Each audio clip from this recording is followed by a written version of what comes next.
Genesis 1. God spoke and everything moved. In the beginning, God made everything, the sky, the earth, all of it. But the earth was just a dark, empty mess, and his spirit was hovering, ready to bring it to life. Then God said, "Let there be light," and boom, light showed up. He separated the light from the darkness and called them day and night. That was day 1. Next, he separated the waters, putting some up high and some down low. That's how the sky was made. That was day 2. Then he pulled the waters together so dry land could show up, calling it earth. He covered it with plants, trees, and fruit so everything could grow and keep producing. That was day 3. After that, he set up the sun, the moon, and the stars to light up the world and keep track of days, nights, and seasons. That was day 4. Then he filled the oceans with fish and the sky with birds. He blessed them, saying, "Multiply, fill this place up." That was day 5. On day 6, God made all the animals, big ones, small ones, wild ones, tame ones, everything that moves. Then he said, "Let's make humans in our image to rule over all this." So he made man and woman, blessing them to be fruitful, multiply, and take care of the earth. By day 7, God was done. He looked at everything he made, saw it was real good, and then he rested, blessing that day as holy. Moral of the story: God speaks and things happen. Everything he made has purpose, including you. He created, he blessed, and he even rested. So don't forget to do the same. Genesis 2. God's plan for humanity. After 6 days of work, everything in heaven and earth was finished. So on the 7th day, God rested and set that day apart as holy, because his work was complete. Before any plants grew wild or crops sprouted up, there was no rain, only a mist that came up from the ground to water everything. At that time, there were no farmers, no one to work the land. Then God formed a man from the dust and breathed life into him. That's how man became a living being. God set up a garden in Eden, a paradise full of beautiful trees, fresh fruit, and everything man needed. Right in the middle of the garden, he placed 2 special trees, the tree of life and the tree of the knowledge of good and evil. A river flowed through Eden, splitting into 4 streams to water the land. God put the man there to work the garden and take care of it. He told him, "You can eat from any tree except one, the tree of the knowledge of good and evil. If you eat from it, you will die." Then God said, "It's not good for man to be alone. Let me make him a partner." So he brought all the animals to the man to see what he would name them, but none of them were the right match for him. So God put the man into a deep sleep, took one of his ribs, and created a woman. When the man woke up, he said, "This right here, this is bone of my bone, flesh of my flesh. She will be called woman, because she came from man." That's why a man leaves his parents and becomes one with his wife. They were both naked and unashamed. Moral of the story: God made everything with purpose. He gave man life, work, boundaries, and companionship. His design for relationships is deep, meant for unity, trust, and partnership. When you move in alignment with God's plan, you walk in blessing. Genesis 3, the fall. When everything changed, the serpent was slicker than any other creature God made. He slid up to the woman and said, "Did God really say you can't eat from any tree in the garden?" The woman replied, "We can eat from any tree except one. God said if we eat or even touch the tree of the knowledge of good and evil, we'll die." The serpent laughed. "You won't die. God just knows if you eat it, you'll be like him. You'll know good and evil." The woman looked at the tree. The fruit looked good, and the thought of being wise sounded even better. So she took a bite. Then she gave some to her husband, and he ate too. Right away, their eyes were opened. They realized they were naked, and suddenly they felt shame. They tried to cover themselves with fig leaves. Later, they heard God walking in the garden. Scared, they hid. God called out, "Where are you?" The man said, "I heard you coming, but I was afraid 'cause I'm naked." God asked, "Who told you that? Did you eat from the tree I told you not to?" The man said, "The woman you gave me. She gave me the fruit, so I ate." God turned to the woman. "What did you do?" She said, "The serpent tricked me, so I ate." Then God laid out the consequences to the serpent. "You're cursed. You'll crawl on your belly, eating dust. And one day a child from this woman will crush your head, even though you'll strike his heel." To the woman, "Childbirth is going to be painful, and even though you'll desire your husband, he'll rule over you." To the man, "Because you listened instead of leading, the ground is now cursed. You'll have to work hard for your food, struggling to survive. And one day, you'll return to the dust you came from." God made better clothes for them out of animal skins, covering their shame. Then he said, "They can't eat from the tree of life now, or they'll live forever in this fallen state." So he banished them from Eden and placed an angel with a flaming sword at the entrance, blocking the way to the tree of life. Moral of the story: sin always starts with doubt, temptation, and deception.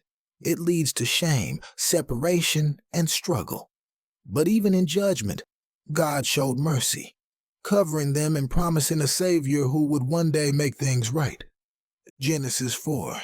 Jealousy, consequences, and God's mercy. Adam and Eve had two sons, Cain and Abel. Cain worked the fields and Abel took care of sheep. One day they both brought offerings to God. Cain brought some crops, but Abel brought the best of his flock, the firstborn and the fattest ones.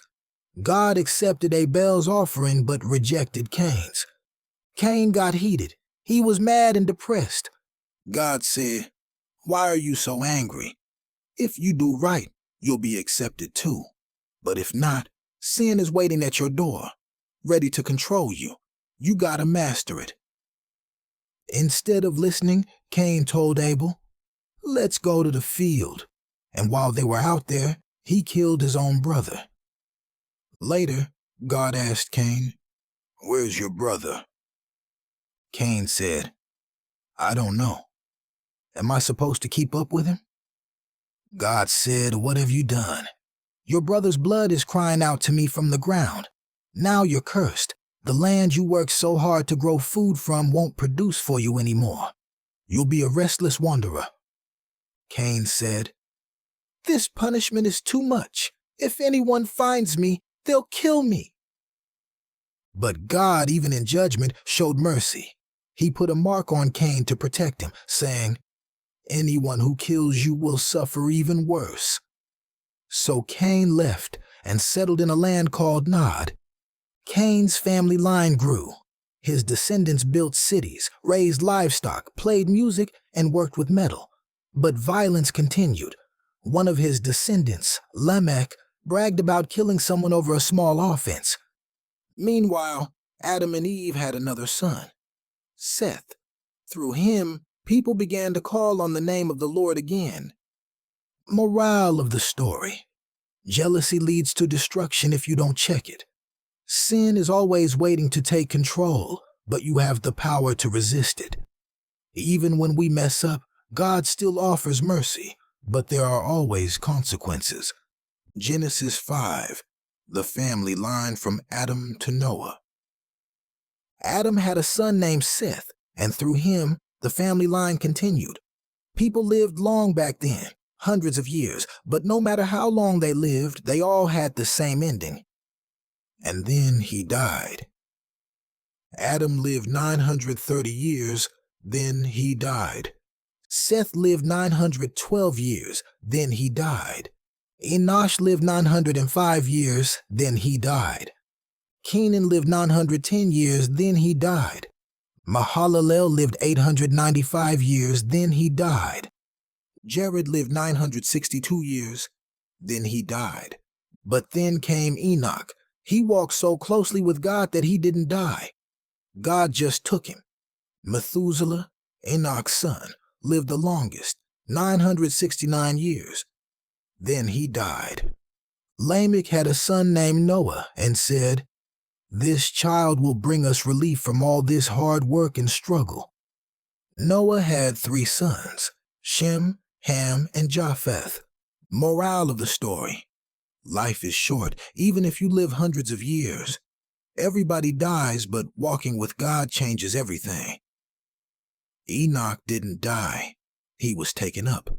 That shows us that a real relationship with God leads to something greater than death. Genesis 6. The world went wild, but God had a plan. As the population grew, people started wilding out. The sons of God saw that the daughters of men were beautiful, and they took whoever they wanted as wives. God saw what was happening and said, "My spirit won't keep putting up with humans forever. From now on, their years will be limited to 120. There were giants, Nephilim, on the earth at that time. These were mighty warriors, famous in their day. But God saw how wicked the world had become. Every thought, every action, every heart was filled with evil all the time. It broke God's heart, and he regretted making humans. So he decided, "I'm wiping them out. People, animals, everything. This world needs a reset." But Noah found favor with God. Noah was a righteous man, the only one left walking with God. So God told Noah, "I'm about to flood the earth and destroy everything, but I want you to build an ark. Make it out of cypress wood, 450 feet long, 75 feet wide, and 45 feet high. Give it 3 levels and a door on the side." God continued, "Take your family inside the ark. Bring 2 of every kind of animal, male and female, so they can survive. Store up food for them and for yourselves." Noah listened and did everything God told him to do. Moral of the story: when the world goes left, stay right. Noah didn't follow the crowd. He followed God. Because of that, he was saved while everyone else was lost. Walking with God will always make you different, but it will also put you in position to be covered when judgment comes. Genesis 7. The flood comes. God told Noah, "Go into the ark with your family, because you're the only righteous one left. Take 7 pairs of every clean animal and 2 of every unclean animal, male and female. Also, take 7 pairs of every kind of bird. In 7 days I'm sending rain for 40 days and 40 nights to wipe out everything on earth." Noah did exactly what God told him. When Noah was 600 years old, the flood began. The underground waters burst open and the sky poured rain. For 40 days and nights, the storm didn't stop. Noah, his wife, his 3 sons, Shem, Ham, and Japheth, and their wives all went into the ark. Every kind of animal, bird, and crawling creature entered with them, just like God commanded. Then, God shut the door. The flood covered everything. The water rose so high it buried the tallest mountains under 23 feet of water. Every living thing on land, people, animals, and creatures died. Only Noah and those in the ark survived. The floodwaters stayed for 150 days. Moral of the story: when judgment comes, obedience is the only thing that will save you. Noah didn't wait until it started raining to build.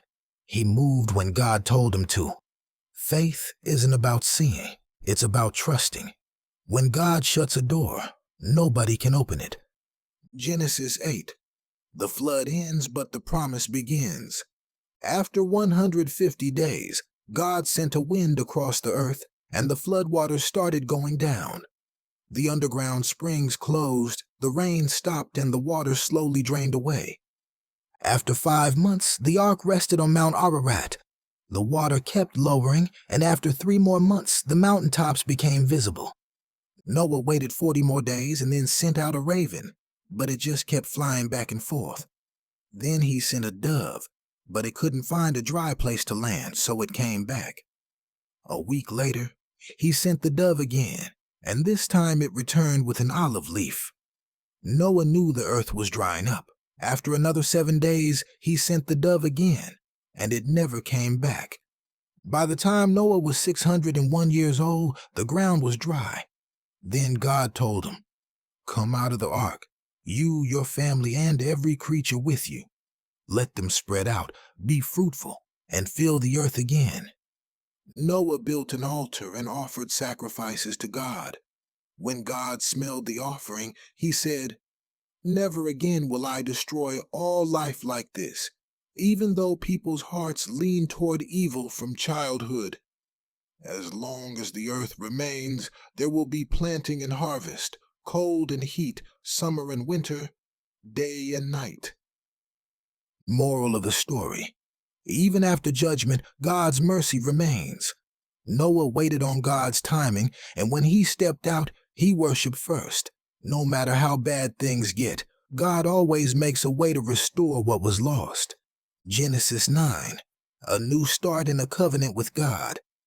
God blessed Noah and his sons, saying, "Be fruitful, multiply, and fill the earth." Everything that moves, animals, birds, fish, is now under your authority. You can eat them just like you eat plants, but don't eat meat with blood in it, because life is in the blood. Then God made it clear, life is sacred. If anyone takes a life, whether human or animal, they will be held accountable. Humans are made in God's image, so murder won't go unpunished. Then God made a covenant with Noah and every living thing. "Never again will I destroy the earth with a flood." As a sign of this promise, he set a rainbow in the sky. Whenever I see it, I'll remember my promise to never wipe out life like this again. Noah's 3 sons, Shem, Ham, and Japheth, became the ancestors of all nations. One day, Noah planted a vineyard, got drunk off his own wine, and passed out naked in his tent. His son Ham saw him, but instead of covering him, he told his brothers. Shem and Japheth took a robe, walked him backward so they wouldn't see Noah, and covered him up. When Noah woke up and found out what happened, he cursed Ham's son Canaan, saying he would serve his brothers. But he blessed Shem and Japheth, saying their descendants would be strong and spread across the earth. Noah lived 350 more years after the flood and died at 950 years old. Moral of the story: God's promises stand no matter what. The rainbow is proof that he keeps his word, but also how you handle someone else's weakness matters. Ham mocked his father's failure, while Shem and Japheth covered him with respect. Honor brings blessing. Disrespect brings consequences. Genesis 10. The nations spread out. After the flood, Noah's 3 sons, Shem, Ham, and Japheth, had children, and their families grew into the nations that spread across the earth. Japheth's descendants spread into the coastal regions, becoming the ancestors of places like Greece and parts of Europe and Asia. Ham's descendants built powerful nations. His son Cush became the ancestor of Ethiopia and parts of Africa. His son Mizraim became Egypt. Canaan became the father of the Canaanites, who lived in the land that God later promised to Israel. One of Ham's most famous descendants was Nimrod, a mighty warrior and the first great king. He built cities like Babel, Nineveh, and Assyria. He was known for strength and leadership. Shem's descendants became the ancestors of the Hebrews, the Israelites, and other Middle Eastern nations. His family line led to Eber, from whom we get the word Hebrew. Each family spread out, speaking their own languages, forming their own nations. Moral of the story: this chapter shows how all people come from one family, Noah's. Some built strong empires, some ruled over others, and some played major roles in God's plan. No matter where you come from, history connects us all, and God's purpose moves through generations. Genesis 11, the Tower of Babel and Abraham's family line. Back in the day, everybody spoke the same language and understood each other perfectly. They found a nice spot in Babylonia and said, "Let's build a city with a tower so high it touches the sky. That way, we'll make a name for ourselves and stay together instead of spreading out."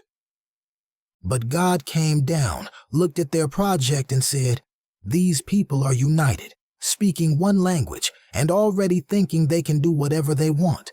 If they keep this up, nothing will stop them." So he confused their language, making it impossible for them to understand each other. The whole project fell apart, and they scattered all over the world. That's why the city was called Babel, because that's where God mixed up their language. The line of Shem, Abraham. Shem's family line continued, leading to a man named Terah. Terah had 3 sons, Abram, Nahor, and Haran. Haran had a son named Lot, but died early. Abram married Sarai, but she couldn't have kids. Terah took Abram, Sarai, and Lot and set out for Canaan, but they stopped in Haran and settled there. Terah lived to be 205 years old and died in Haran. Moral of the story: pride will have you thinking you don't need God, but he'll always remind you who's in charge. The people at Babel wanted to build their own greatness without him, so he shut it down. But while the proud were scattered, God was setting up Abraham, the man through whom he would build a nation and bless the world. Man's plans fail, but God's purpose always stands. Genesis 12. God calls Abram. God told Abram, "Leave your country, your family, and everything familiar. Go to the land I'll show you. I will make you into a great nation, bless you, make your name famous, and through you, the whole world will be blessed. Whoever blesses you, I'll bless. Whoever curses you, I'll handle them." So Abram listened. At 75 years old, he took his wife Sarai, his nephew Lot, and all their possessions and left Haran for Canaan.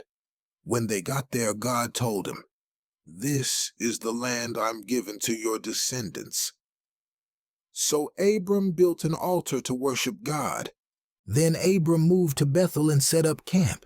He built another altar and called on God's name. Abram and Sarai in Egypt.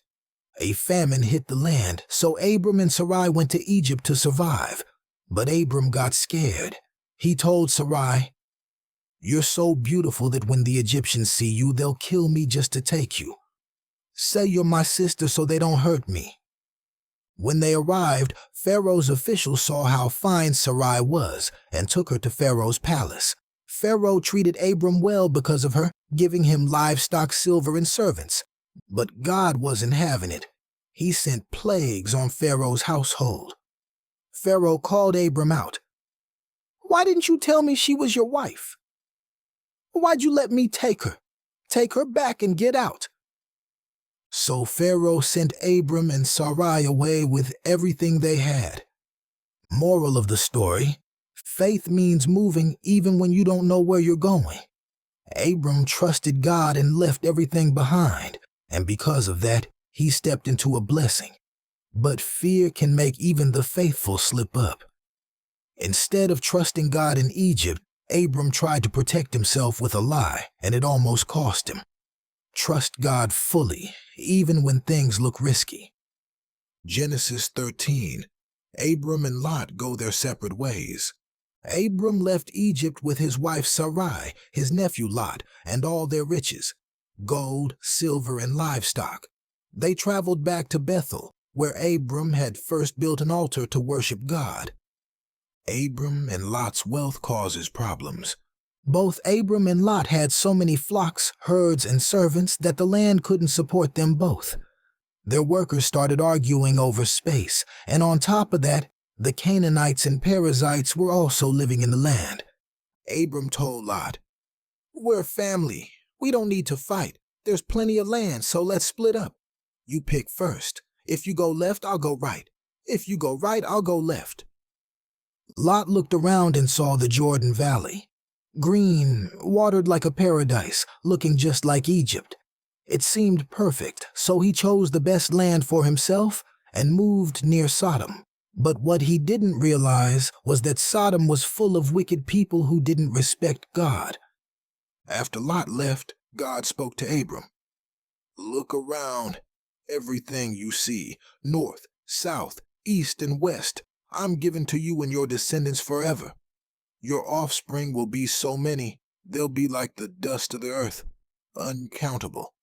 Walk through this land, it's yours." So Abram moved to Hebron, settled near the great oak trees, and built another altar to worship God.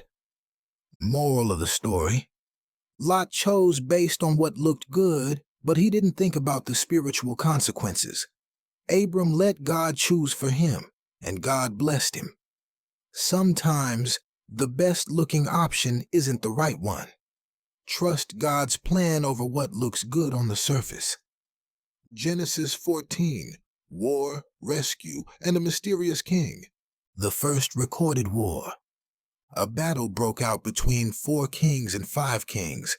The kings of Sodom, Gomorrah, Admah, Zeboim, and Bela were under the rule of King Chedorlaomer for 12 years.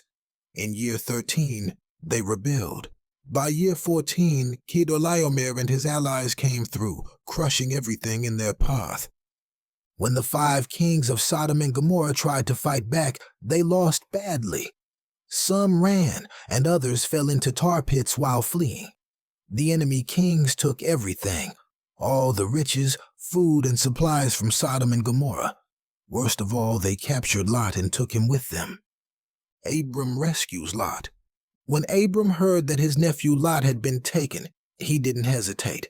He gathered 318 trained men from his household and went after the enemy kings. At night, he attacked them, defeated them, and chased them all the way to Damascus. Abram recovered everything: Lot, his family, all the goods, and the people who were taken. Melchizedek, the mystery king and priest. As Abram returned, Melchizedek, king of Salem, came out to meet him. He was a priest of God Most High and brought out bread and wine. He blessed Abram, saying, "Blessed be Abram by God Most High, creator of heaven and earth, and blessed be God Most High, who handed your enemies over to you." In response, Abram gave Melchizedek a tenth, a tithe of everything he had won in battle. Abram rejects the king of Sodom's deal. Then the king of Sodom told Abram, "Give me the people, and you can keep all the riches." But Abram said, "I swore to God that I wouldn't take even a sandal strap from you. I don't want anyone saying they made me rich. God is my provider." The only thing Abram accepted was food for his men, and he let his allies take their share. Moral of the story: 1. Faith moves fast. Abram didn't wait. He acted to rescue Lot. When God gives you the strength to move, don't hesitate. 2. God fights for his people. With only 318 men, Abram defeated an army of kings because God was with him. 3. True wealth comes from God. Abram refused to take riches from a wicked king, showing that he trusted God alone for his success. 4th, Melchizedek was a foreshadowing of Christ. He was both a king and a priest, bringing bread and wine, just like Jesus, our king and high priest. Genesis 15, God's promise and covenant with Abram. God reassures Abram. After all that had happened, God spoke to Abram in a vision. "Don't be afraid, Abram. I am your shield, and your reward will be great." But Abram said, "Lord, what's the point of blessings if I don't have a son? My servant Eliezer is going to inherit everything." God answered, "No, your servant won't be your heir. You will have a son from your own body." Then he took Abram outside and said, Look at the stars. Can you count them? That's how many descendants you will have. Abram believed God, and God counted his faith as righteousness, the covenant ceremony. God reminded Abram, I brought you out of Ur to give you this land. Abram asked, how can I be sure I will inherit it? God told him to bring a heifer, a goat, a ram, a dove, and a pigeon. Abram cut the larger animals in half and laid them out, but he left the birds whole. As he waited, vultures tried to land on the sacrifice, but he drove them away. As the sun set, a deep sleep fell on Abram, and a heavy darkness came over him. Then God spoke. Your descendants will be strangers in a foreign land. They'll be enslaved and mistreated for 400 years, but I will judge the nation that oppresses them. After that, they will leave with great wealth. You, Abram, will live a long life and die in peace. Then, as darkness fully set in, a smoking firepot and a flaming torch appeared and passed between the animal pieces. This was how God made a covenant with Abram, officially promising to give his descendants the land, stretching from the Nile River to the Euphrates. Moral of the story: 1. Faith is the key to righteousness. Abram wasn't perfect, but he believed God, and that's what made him right with him. 2. God keeps his promises. Even when Abram asked for proof, God made an unbreakable covenant with him. 3. Waiting is part of the process. Abram had to wait for the fulfillment of God's promise, just like his descendants would wait for their freedom from Egypt. God's timing is perfect. Genesis 16. Hagar, Ishmael, and the consequences of impatience. Sarai's plan backfires. Sarai still wasn't pregnant, even though God promised Abram a son. So she came up with a plan. Take my servant Hagar, sleep with her. Maybe I can have a child through her. Abram agreed instead of waiting on God. Hagar got pregnant, and as soon as she did, she started looking down on Sarai. Sarai got mad and blamed Abram. This is your fault. I gave you my servant, and now she's acting like she's better than me. Make God judge between us. Abram said, she's your servant. Do whatever you think is best. So Sarai started treating Hagar harshly, and Hagar ran away. God sees Hagar. Hagar was out in the wilderness when an angel of the Lord found her by a spring. The angel asked, where are you coming from, and where are you going? She answered, I'm running away from Sarai. The angel told her, go back and submit to her. I know this situation isn't easy, but I will bless you.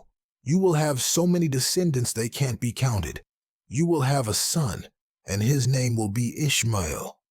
God hears, because God has heard your cries.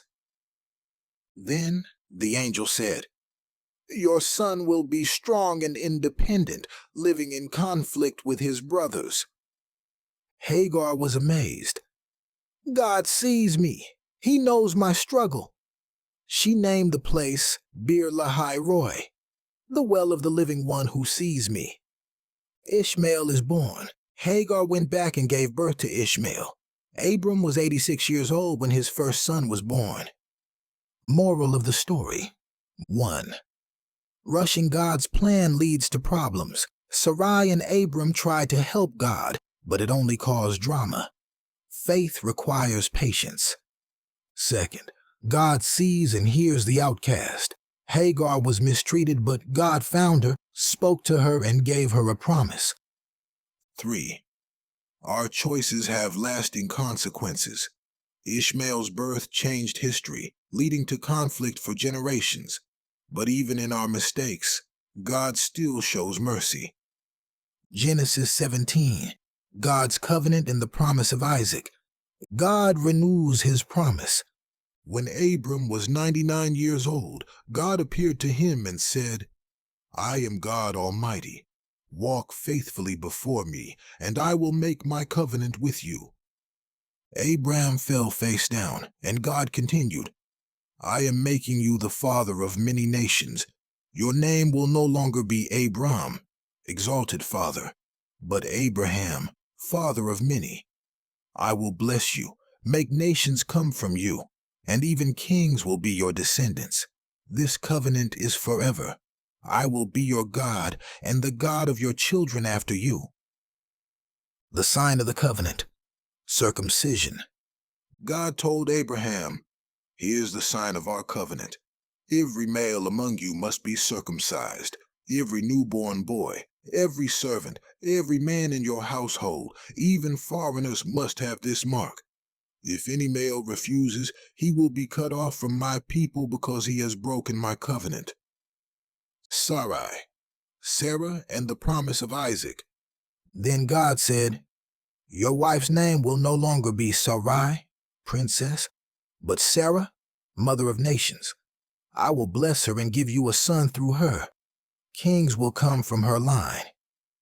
Abraham laughed. How is a 100-year-old man and a 90-year-old woman going to have a baby?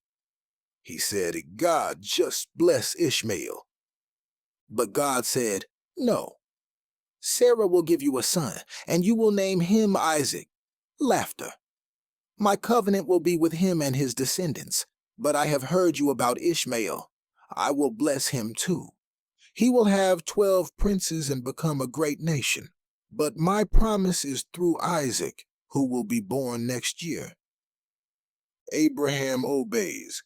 That very day, Abraham, Ishmael, now 13, and every male in his household got circumcised. Abraham didn't hesitate. He obeyed God immediately. Moral of the story. 1. God's timing is perfect. Abraham and Sarah had to wait, but when God makes a promise, he keeps it. 2. God's plans are bigger than our doubts. Abraham laughed, thinking he was too old, but God reminded him, nothing is too hard for him. 3. Obedience matters. Abraham didn't delay. He followed God's command that very day. When God speaks, move in faith, not hesitation. Genesis 18. Divine visitors and the promise confirmed. 3 visitors come to Abraham. One day, Abraham was chilling by his tent in the heat of the day when he looked up and saw 3 men standing nearby. He ran to them, bowed low, and said, Please, stay a while. Let me bring you water, food, and rest before you continue your journey. They agreed, so Abraham rushed to Sarah. Make some fresh bread. Then he ran to his servant. Prepare the best calf for dinner. He brought them butter, milk, and the meal, and stood by while they ate. Sarah laughs at God's promise. Then one of the visitors, who was really the Lord, asked, Where's your wife, Sarah? Abraham said, In the tent. Then God said, By this time next year, Sarah will have a son. Sarah, listening from inside the tent, laughed to herself. How is this even possible? I'm way too old for this. God asked Abraham, Why did Sarah laugh? Does she think this is too hard for me? Trust me, she will have a son. Sarah, embarrassed, tried to deny it. I didn't laugh. But God said, Yes, you did. Abraham intercedes for Sodom. As the visitors got ready to leave, they looked toward Sodom. Then God said, Should I hide what I'm about to do from Abraham? Number 1 chose him to be a great nation, to lead his family in righteousness, and to be a blessing to all people. Then God told Abraham, The sin of Sodom and Gomorrah is out of control. I'm going to check it out, and if it's as bad as I hear, judgment is coming. Abraham, knowing his nephew Lot lived in Sodom, asked, Lord, will you destroy the righteous with the wicked? What if there are 50 good people in the city? Will you spare it for them? God said, If I find 50 righteous people, I'll spare the city. Abraham humbly kept going. What about 45? Narpadu, Muppadu, Irpadu, Sib. God answered, "If I find 10 righteous people, I won't destroy it." Then the Lord left, and Abraham returned home. Moral of the story: 1. Nothing is too hard for God. Sarah thought she was too old, but when God speaks a promise, it will happen. 2. God listens when his people pray. Abraham interceded for Sodom, showing how much God values bold, persistent prayer. 3. Sin has consequences. Sodom's wickedness was so extreme that it reached heaven, proving that God is patient, but he won't ignore evil forever. Genesis 19. The destruction of Sodom and Gomorrah. Angels arrive in Sodom. That evening, 2 angels arrived in Sodom, and Lot was sitting at the city gate. When he saw them, he bowed and said, "Please, come stay at my house. You can wash up and rest before continuing your journey." At first, they refused, saying they would stay in the town square, but Lot insisted. So they went with him.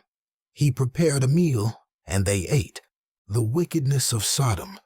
Before they could sleep, all the men of Sodom, young and old, surrounded Lot's house. They shouted, "Bring out those men so we can have our way with them." Lot stepped outside and begged them not to do this evil. Shockingly, he even offered his 2 daughters instead, saying, "They've never been with a man.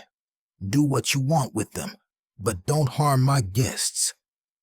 The crowd got angry. "Who do you think you are, trying to judge us? We'll do worse to you than to them." They rushed at Lot, ready to break down the door. The angels pulled Lot inside and blinded the mob so they couldn't find the door. The warning to escape. The angels told Lot, "Get your family and get out. God is about to destroy this city." Lot ran to warn his future sons-in-law. "Hurry, God is about to wipe this place out." But they thought he was joking and ignored him. At dawn, the angels told Lot, "Hurry, take your wife and daughters before it's too late." But Lot hesitated. So the angels grabbed them by the hands and pulled them out, because God was showing them mercy. The city is destroyed. Once outside, the angels said, "Run for your lives. Don't look back. Don't stop anywhere. Escape to the mountains or you'll be destroyed." Lot begged, "I can't make it to the mountains. Let me go to that small town instead." The angel agreed. "Fine, but hurry. I won't destroy anything until you're safe." Just as Lot reached the small town, Zoar, fire and sulfur rained down from heaven, wiping out Sodom, Gomorrah, and everything in the valley. Lot's wife looked back and instantly turned into a pillar of salt. Abraham sees the aftermath. The next morning, Abraham looked toward Sodom and saw thick smoke rising like a furnace. But God had remembered Abraham's prayers and spared Lot. Lot's daughters sinned. Lot was afraid to stay in Zoar, so he took his daughters and lived in a cave. One day, his daughters said, "There are no men left for us to have children. Let's get our father drunk and sleep with him so we can continue our family line." They got Lot drunk, and on 2 different nights, they both slept with him. Lot was so drunk, he didn't even realize what happened. Both daughters got pregnant. The older daughter's son was Moab, ancestor of the Moabites, and the younger daughter's son was Ben-Ammi, ancestor of the Ammonites. Moral of the story: 1. Sin will destroy you if you don't flee from it. Lot hesitated, but God had mercy and pulled him out. Don't wait. When God says move, move. 2. Disobedience has consequences. Lot's wife looked back when God said not to, and it cost her everything. 3. Compromise leads to chaos. Lot chose to live in a wicked place, and it ruined his family. His daughters grew up in Sodom's culture and repeated the same sin they saw. 4. God answers prayers. Lot was spared because of Abraham's intercession. Your prayers can cover and save others, even when they don't realize it. Genesis 20. Abraham lies again, but God protects. Abraham lies about Sarah again. Abraham traveled to Gerar, where King Abimelech ruled. Just like in Egypt, Abraham told everyone that Sarah was his sister instead of his wife. So, Abimelech took Sarah into his house. God warns Abimelech. That night, God came to Abimelech in a dream and said, "You're a dead man. The woman you took is married." Abimelech pleaded, "Lord, I didn't know. Abraham told me she was his sister. I haven't even touched her." God said, "I know you acted innocently. That's why I kept you from sinning. Now return her to Abraham. He is a prophet, and he will pray for you so you can live. But if you don't, you and your whole household will die." Abimelech confronts Abraham. Early the next morning, Abimelech gathered his officials and told them everything. They were terrified. Then Abimelech asked Abraham, "Why did you do this? What were you thinking?" Abraham said, "I thought there was no fear of God here and that you'd kill me for my wife. Plus, Sarah really is my half-sister. We have the same father, just not the same mother. I've always told her, wherever we go, say I'm your brother." Abimelech makes things right. Abimelech gave Sarah back and blessed Abraham with sheep, cattle, servants, and silver to show that he had done nothing wrong. He told them, "You can live anywhere in my land." Then Abraham prayed for Abimelech, and God healed his household, allowing the women to have children again. God had closed their wombs because of Sarah, but once she was restored, so was their ability to conceive. Moral of the story: 1. God protects his promises. Even when Abraham made the same mistake again, God stepped in to protect Sarah and his plan. 2. Fear leads to bad choices. Abraham thought he had to lie to survive, but God was already watching over him. 3. God can use anyone. Even though Abimelech wasn't part of God's chosen people, he still feared God, listened, and obeyed. His obedience saved him from disaster. Genesis 21. The birth of Isaac and Hagar's struggle. Isaac is born. Just like God promised, Sarah got pregnant and gave birth to a son at 90 years old. Abraham was 100 years old when his son Isaac, laughter, was born. Sarah laughed with joy and said, "Who would have thought I'd have a baby at this age?" But look what God did. On the 8th day, Abraham circumcised Isaac as God commanded. Hagar and Ishmael are sent away. As Isaac grew, Sarah noticed Ishmael, Hagar's son, mocking him. She told Abraham, "Send Hagar and her son away. Ishmael won't share the inheritance with Isaac." This upset Abraham because Ishmael was still his son, but God told him, "Don't worry, listen to Sarah. Isaac is the promised child, but I will still bless Ishmael and make him a great nation." So Abraham gave Hagar and Ishmael some food and water and sent them away. They wandered in the wilderness until the water ran out. Hagar, thinking her son was about to die, placed Ishmael under a bush and walked away, crying. But God heard Ishmael's cries, and an angel called out, "Hagar, don't be afraid. God has heard your son. Get up, take him by the hand. He will become a great nation." Then God opened her eyes, and she saw a well of water. She gave Ishmael a drink, and they survived. Ishmael grew up in the wilderness, became an expert archer, and later married a woman from Egypt. Abraham's treaty with Abimelech. King Abimelech saw that God was blessing Abraham in everything he did, so he made a treaty with him. They agreed to peacefully share the land, and Abraham planted a tree in Beersheba as a reminder of God's provision. Moral of the story. 1. God always keeps his promises. Sarah had a child just like he said, even when it seemed impossible. 2. God provides, even in the wilderness. Hagar thought she and Ishmael were finished, but God heard their cries and made a way. 3. Not every separation is bad. Ishmael's departure looked like rejection, but God still had a plan for him. Just because something ends doesn't mean it's over. God can still bless you in a different way. Genesis 22. Abraham's ultimate test.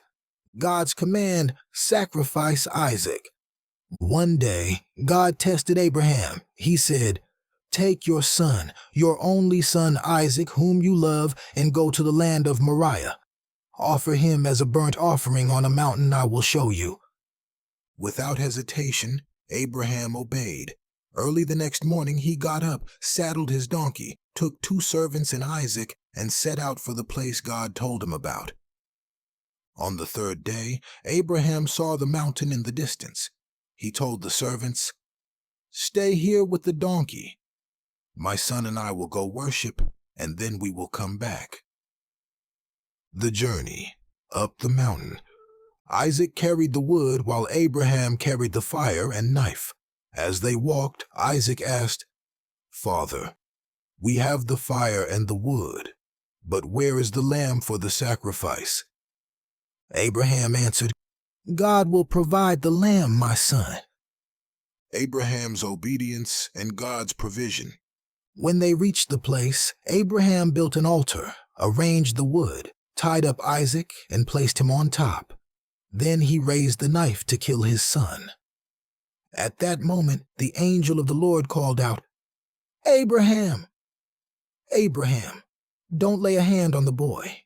Now I know you truly fear God, since you didn't hold back your only son from me." Abraham looked up and saw a ram caught in a bush by its horns. He took the ram and offered it instead of Isaac. He named the place Jehovah-Jireh, meaning, "The Lord will provide." God's blessing after the test. Then God spoke again. "Because you obeyed me and didn't hold back your son, I will bless you greatly. Your descendants will be as countless as the stars in the sand. They will conquer their enemies, and through your family, all nations on earth will be blessed, because you obeyed my voice." Abraham and Isaac returned home to Beersheba. Moral of the story. 1. Faith requires trust, even when it doesn't make sense. Abraham believed that God would provide, and he did. 2. God will test you, but obedience leads to blessing. Abraham passed the test, and his obedience unlocked generational blessings. 3. Jehovah-Jireh. God is our provider.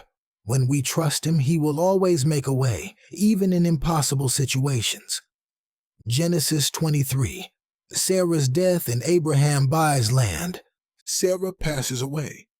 Sarah lived 127 years before she passed away in Hebron, in the land of Canaan. Abraham mourned deeply for her. Abraham buys a burial site. After grieving, Abraham spoke to the Hittites, the people of the land. "I am a foreigner among you.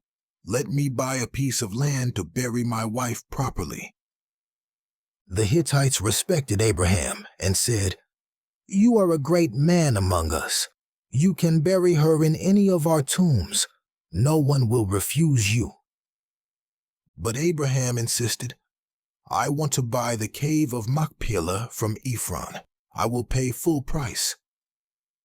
Ephron, who was there, responded, "No, my lord, I give it to you for free. Take it." Abraham refused, saying, "No, I will buy it. Tell me the price." Ephron finally said, "It's worth 400 shekels of silver, but what's that between us?" Abraham paid the full price, and the land officially became his. He buried Sarah in the cave of Machpelah, making it the first piece of the promised land that belonged to Abraham's family. Morale of the story. 1. Honor matters. Abraham didn't just take the land for free. He insisted on paying full price to do things properly. 2. God's promises start small. Abraham didn't own Canaan yet, but he now had a piece of it, showing that God was beginning to fulfill his word. 3. Respect opens doors. The Hittites honored Abraham because of his character and reputation. When you walk in integrity, God will make room for you even among outsiders. Genesis 24. Isaac and Rebekah, a love story. Led by God. Abraham sends for a wife for Isaac.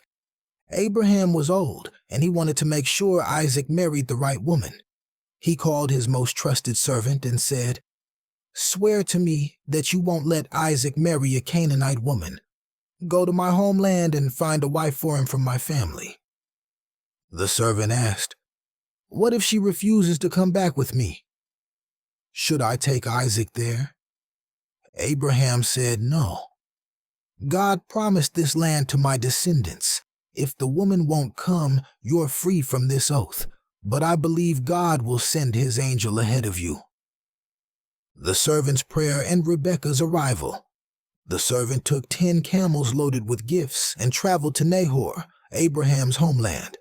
When he arrived, he stopped at a well and prayed, "Lord, show kindness to my master.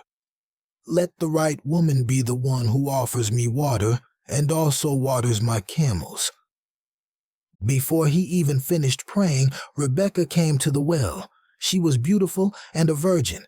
When the servant asked for a drink, she quickly gave him water and said, "I'll also draw water for your camels." The servant watched in amazement as she worked. When she finished, he gave her gold bracelets and a nose ring and asked, "Who is your family? Is there room at your house for me to stay?" She answered, "I am Rebekah, granddaughter of Nahor, Abraham's brother." Then she ran home to tell her family. Rebekah's family agrees. Her brother Laban ran out to meet the servant and welcomed him into their home. The servant sat down to eat but said, "I won't eat until I tell you why I came." He explained everything. Abraham's instructions, his prayer at the well, and how God led him to Rebekah. Laban and her father Bethuel said, "This is from the Lord. Take Rebekah as God has directed." The next morning, the servant asked to leave immediately, but Rebekah's family wanted her to stay longer. They decided to let Rebekah choose. She said, "I will go." Isaac and Rebekah meet. Rebekah and her servants left with the servant. As they arrived, Isaac was out in the field meditating. When Rebekah saw him, she asked, "Who is that man?" The servant said, "That's my master." She quickly covered herself with a veil. The servant told Isaac everything that happened. Then Isaac married Rebekah, loved her deeply, and was comforted after his mother's death. Moral of the story. 1. God orders our steps. The servant prayed, and God answered before he even finished. When you trust God's guidance, he will lead you to the right people and opportunities. 2. Character speaks louder than looks. Rebekah was beautiful, but it was her kindness, hard work, and willingness to serve that showed she was the right one. 3. God's timing is perfect. Isaac didn't have to search. God brought Rebekah at the right time. When it's meant for you, God will align everything in place. Genesis 25. Abraham's death, Esau and Jacob's birth, and a costly trade. Abraham's final years and death. After Sarah's death, Abraham married Keturah and had 6 more sons. But Isaac was still the promised heir, so before Abraham died, he gave everything to Isaac and sent his other sons away with gifts. Abraham lived 175 years before passing away. Isaac and Ishmael buried him in the same cave where Sarah was laid to rest. Ishmael's descendants. Ishmael had 12 sons just like God promised. His descendants became 12 tribes and settled near Egypt. Ishmael lived 137 years before he passed away. The birth of Esau and Jacob. Isaac married Rebekah, but she couldn't have kids. So Isaac prayed and God answered. She became pregnant with twins. The pregnancy was rough and she asked God, "Why is this happening?" God told her, 2 nations are inside you. They will struggle against each other, and the older will serve the younger. When she gave birth, the firstborn was Esau, red and covered in hair. His brother Jacob came out grabbing Esau's heel. Esau became a skilled hunter, while Jacob was quiet and stayed home. Isaac favored Esau because he loved wild game, but Rebekah favored Jacob. Esau sells his birthright. One day, Esau came home starving after hunting. Jacob was cooking a pot of stew. Esau said, "Give me some of that stew. I'm about to die of hunger." Jacob replied, "Sell me your birthright first." Esau said, "What good is my birthright if I die? Take it." So he swore an oath and sold his firstborn rights to Jacob for a bowl of food. Jacob gave him bread and lentil stew. Esau ate, got up, and walked away, carelessly throwing away something priceless. Moral of the story. 1. God's plan is bigger than human traditions. The younger, Jacob, was chosen over the older, Esau, showing that God's purpose outweighs culture. 2. Patience brings blessings. Isaac waited 20 years for his children, but his faith led to a miracle. 3. Don't trade something valuable for temporary pleasure. Esau gave up his birthright for a quick meal. Sometimes we make short-term choices that cost us long-term blessings. Think before you act. Genesis 26. Isaac's blessings, tests, and prosperity. God confirms his promise to Isaac. A famine hit the land, just like in Abraham's time. Isaac thought about going to Egypt, but God appeared to him and said, "Stay in this land. I will bless you and give your descendants all these lands, just as I promised Abraham. Your family will be as numerous as the stars, and through you, all nations will be blessed." Isaac repeats his father's mistake. Isaac settled in Gerar, where King Abimelech ruled. But just like his father Abraham, Isaac lied and told people that Rebekah was his sister, afraid they'd kill him for her. One day, Abimelech looked out his window and saw Isaac flirting with Rebekah. He called Isaac out. "She's your wife. Why did you lie?" Isaac admitted, "I was afraid you'd kill me for her." Abimelech warned his people, "Anyone who harms Isaac or Rebekah will be punished." God blesses Isaac abundantly. Isaac planted crops and God blessed him with a huge harvest, 100 times what he planted. He became very wealthy, with large flocks, herds, and servants. His success made the Philistines jealous. They filled up his father Abraham's old wells with dirt. Then Abimelech told him, "You've become too powerful. Leave our land." Isaac keeps digging wells. Isaac moved and reopened Abraham's wells, but every time his men dug a new well, the Philistines argued over it. First well, they fought over it, so he named it Esek, argument. Second well, they fought again, so he named it Sitnah, opposition. Third well, nobody argued, so he named it Rehoboth, room, saying, "God has given us space to prosper." Isaac went to Beersheba, and God appeared to him again, saying, "I am the God of your father Abraham. Do not fear. I am with you and will bless you." So Isaac built an altar and worshipped. Abimelech seeks peace. King Abimelech showed up with his army commander and said, "We see that God is with you. Let's make a peace treaty." Promise you won't harm us, just as we've done nothing to you." Isaac agreed, and they had a feast to seal the deal. That same day, Isaac's servants found water in a new well, proving that God's blessings followed him. Esau's bad decision. Meanwhile, Esau married 2 Hittite women, which brought grief to Isaac and Rebekah. Moral of the story: 1. Obedience leads to blessing. Isaac stayed where God told him, and God multiplied everything he had. 2. Favor attracts enemies, but God keeps making room. Every time Isaac was pushed away, God made space for him to thrive. 3. Short-term choices can cause long-term pain.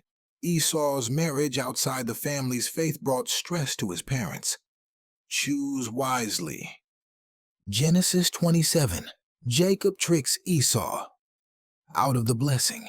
Isaac prepares to bless Esau. Isaac was old and blind, and he thought his time was almost up. He called Esau, his firstborn, and said, "Go hunt some wild game and cook me my favorite meal. Then I'll bless you before I die." Esau took his bow and headed out. Rebekah's plan for Jacob. Rebekah overheard the conversation and wanted Jacob to get the blessing instead. She told him, "Go get 2 young goats. I'll cook a meal just like your father loves, and you'll bring it to him to receive the blessing." Jacob hesitated. "What if he touches me? Esau is hairy, and I'm smooth. If he catches me, I'll get cursed instead of blessed." Rebekah said, "Let the curse fall on me. Just do what I say." She dressed Jacob in Esau's clothes and covered his hands and neck with goatskin so he'd feel hairy like Esau. Jacob tricks his father. Jacob brought the meal to Isaac. Isaac was suspicious. "Isaac, how did you find the food so fast?" Jacob, "The Lord gave me success." "Isaac, come closer so I can feel you." He touched Jacob's hands. Isaac, "The voice is Jacob's, but the hands are Esau's." Still unsure, Isaac had him bring the food and wine. After eating, he kissed Jacob and smelled Esau's clothes. Then he gave the blessing. "May God give you the best of heaven and earth, plenty of grain and wine. May nations serve you, and may you rule over your brothers. Those who bless you will be blessed, and those who curse you will be cursed."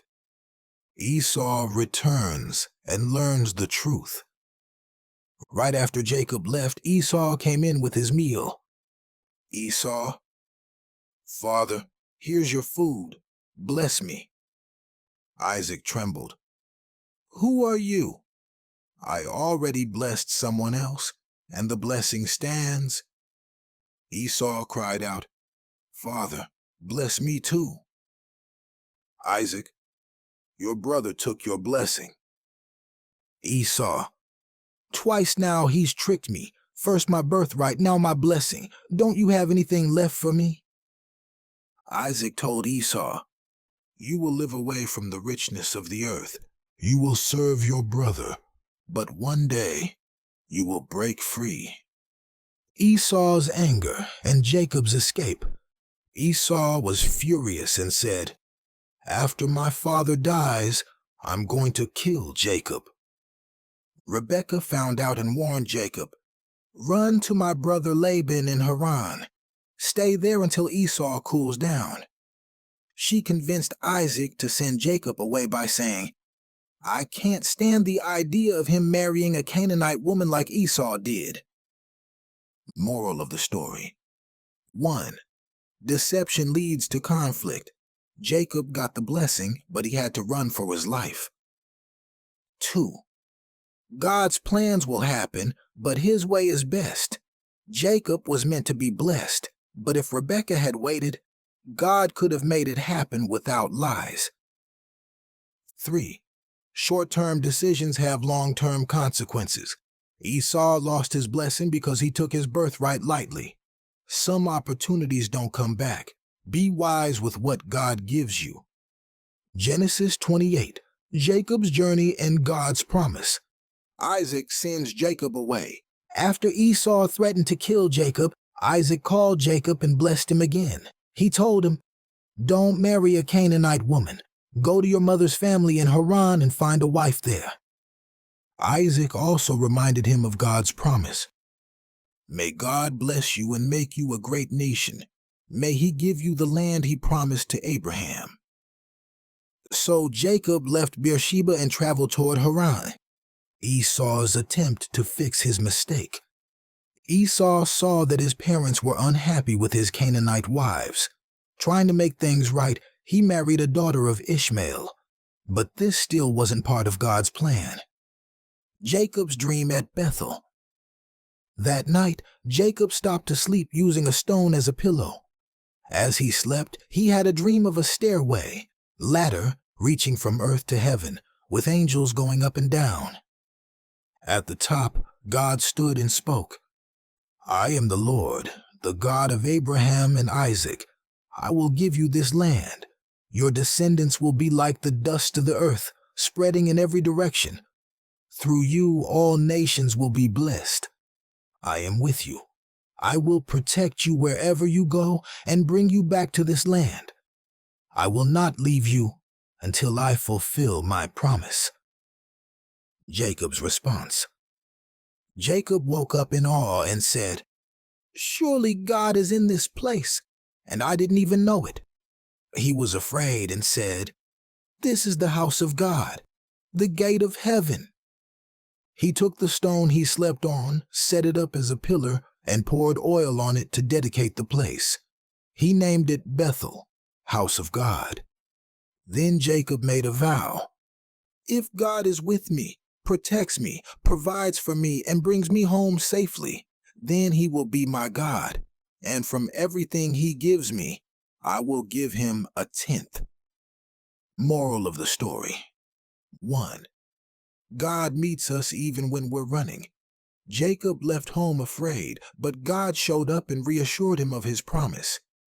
2. God's presence can be unexpected. Jacob thought he was just resting, but he was standing on holy ground. 3. Faith grows over time. Jacob wasn't fully committed to God yet, but God was still patient with him. Sometimes our journey starts with a simple prayer. "God, if you're real, prove it to me." Genesis 29. Jacob's love, deception, and marriage. Jacob meets Rachel. Jacob continued his journey and reached a well in Haran, where he saw shepherds waiting to water their sheep. He asked them, "Do you know Laban, Nahor's grandson?" They said, "Yes, and here comes his daughter Rachel with the sheep." When Jacob saw Rachel, he was so excited that he rolled away the heavy stone from the well by himself and watered her flock. Then he kissed her and wept with joy. Rachel ran home to tell her father Laban.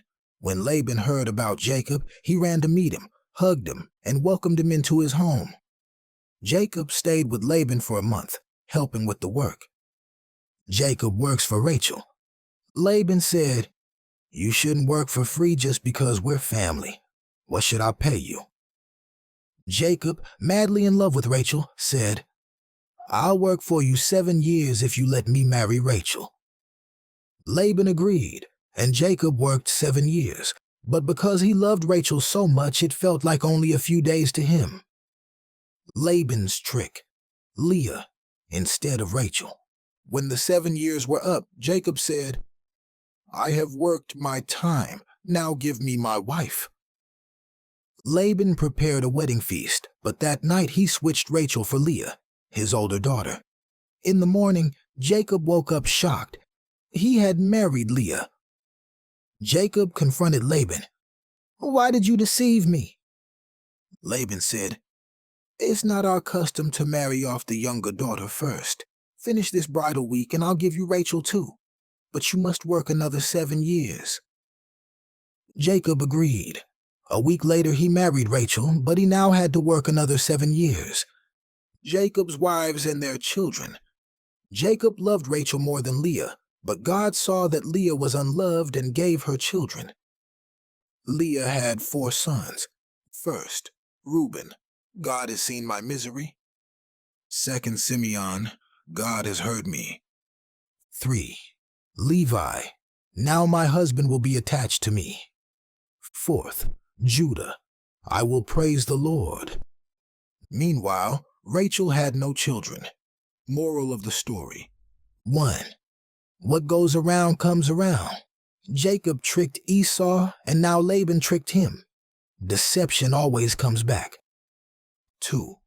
Love makes hard work feel easy. Jacob worked 14 years for Rachel, but because he loved her, it didn't feel long. 3. God sees the unloved. Leah wasn't Jacob's first choice, but God still blessed her with children, and from her came Judah, the ancestor of Jesus. Genesis 30. Family drama, more children, and Jacob's prosperity. Rachel and Leah's competition for children. Rachel saw that Leah was having children while she remained barren. Out of frustration, she told Jacob, "Give me children or I'll die." Jacob got angry and said, "I'm not God. He's the one who decides who has children." So Rachel gave Jacob her servant Bilhah as a wife, saying, "She will have children for me." Bilhah had 2 sons for Rachel. First, Dan, God has judged my case. Second, Naphtali, I have wrestled with my sister and won. Leah, seeing that she had stopped having children, gave Jacob her servant Zilpah as a wife. Zilpah had 2 sons for Leah. 1. Gad, good fortune has come. 2. Asher, I am happy. One day, Reuben, Leah's son, found mandrakes in the field. Rachel asked for some, but Leah snapped, "You already took my husband, and now you want my son's mandrakes too?" Rachel made a deal. "Let Jacob sleep with you tonight in exchange for the mandrakes." That night, Leah went to Jacob and said, "You're coming with me tonight." God blessed her, and she had 2 more sons. Issachar, God has rewarded me. Zebulun, now my husband will honor me. Leah later had a daughter, Dinah. Finally, God remembered Rachel and opened her womb. She gave birth to Joseph. May the Lord add another son. Jacob's deal with Laban. After Joseph was born, Jacob told Laban, "It's time for me to take my family and leave." Laban, knowing that God had blessed him because of Jacob, begged him to stay. "Tell me your wages, and I'll pay." Jacob made an offer. "Let me keep all the spotted, speckled, and dark-colored sheep and goats. You keep the rest." Laban agreed, but then tried to cheat Jacob by taking all the spotted and speckled animals and giving them to his sons, leaving Jacob with solid-colored flocks. Jacob prospers. Despite Laban's trickery, Jacob used selective breeding, placing striped branches near the watering troughs. The strongest animals gave birth to speckled and spotted ones, while the weaker ones remained solid-colored, which went to Laban. Over time, Jacob became very wealthy, with large flocks, servants, camels, and donkeys. Moral of the story. 1. Jealousy creates unnecessary competition. Rachel and Leah's rivalry led to bitterness and treating children like trophies. 2. God never forgets his people. Even though Rachel waited a long time, God remembered her and blessed her with Joseph. 3. God's favor overrides people's schemes. Laban tried to cheat Jacob, but God still gave Jacob the upper hand. When God is for you, nobody can block your blessing. Genesis 31. Jacob leaves. Laban and God protects him. Jacob notices it's time to go. Jacob saw that Laban's sons were getting jealous, saying, "Jacob took all our father's wealth." Laban's attitude toward Jacob had also changed. Then God spoke to Jacob, "Go back to your homeland. I will be with you." Jacob's secret escape plan. Jacob called Rachel and Leah to the fields and said, Your father has cheated me and changed my wages 10 times, but God protected me. When Laban tried to keep the best animals, God made sure my flock still increased. Now God told me to go back home." Rachel and Leah agreed. "Our father treated us like outsiders, taking everything for himself. Do whatever God told you." So Jacob packed up everything, his family, flocks, and wealth, and left without telling Laban. Rachel steals Laban's household gods. Before leaving, Rachel stole her father's household idols without telling Jacob. Laban chases Jacob. 3 days later, Laban found out that Jacob was gone. Furious, he and his men chased Jacob for 7 days and caught up with him in the mountains of Gilead. But that night, God warned Laban in a dream. "Be careful what you say to Jacob. Don't try to harm him." Laban confronts Jacob. Laban said, "Well, why did you leave secretly? If you had told me, I would have sent you off with a celebration. And why did you steal my gods?" Jacob, not knowing Rachel had taken them, said, "Search our stuff. If you find them, the person who stole them will die." Laban searched everywhere, but Rachel hid the idols under her camel saddle and sat on them. When Laban got close, she said, "I can't stand up. I'm on my period." So he never found them. Jacob calls Laban out. Jacob got angry. "For 20 years I worked for you. I took care of your flocks, suffered through heat and cold, and you changed my wages 10 times. If God hadn't been with me, you would have sent me away empty-handed. But God saw how you treated me, and he defended me." Jacob and Laban make a covenant. Laban answered, "Let's make a peace treaty." They set up a stone pillar as a witness between them. Laban said, "May God watch between us while we are apart. Promise me that you won't mistreat my daughters or take other wives." Jacob swore by the God of Abraham, offered a sacrifice, and they all ate together. The next morning, Laban kissed his daughters and grandchildren goodbye and went home. Moral of the story: 1. When God says go, move. Jacob saw the signs of jealousy and mistreatment, but he didn't leave until God told him to. 2. God protects his people. Even though Laban was furious, God warned him not to harm Jacob. 3. Deception causes unnecessary problems. Rachel's stolen idols could have brought disaster, but God covered her. Be careful what you hold on to. It might cause trouble later. Genesis 32. Jacob wrestles with God and prepares to meet Esau. Jacob prepares to face Esau. As Jacob traveled, angels of God met him. Seeing them, he said, "This is God's camp," and named the place Mahanaim, 2 camps. Jacob sent messengers to Esau, who was living in Edom. He told them, "Tell Esau that I have been with Laban all these years and now I am returning home. I hope to find favor in his eyes." The messengers returned and said, "Esau is coming to meet you with 400 men. Jacob was terrified. He divided his people, animals, and possessions into 2 camps. He thought, if Esau attacks one, the other can escape. Then he prayed to God, "Lord, you told me to return home, and you promised to bless me. I am not worthy of all your kindness, but I need your help.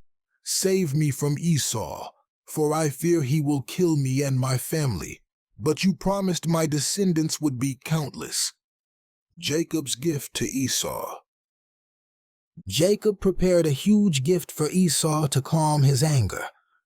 200 female goats, 20 male goats, 200 ewes, 20 rams, 30 camels with their calves, 40 cows, 10 bulls, 20 female donkeys, 10 male donkeys.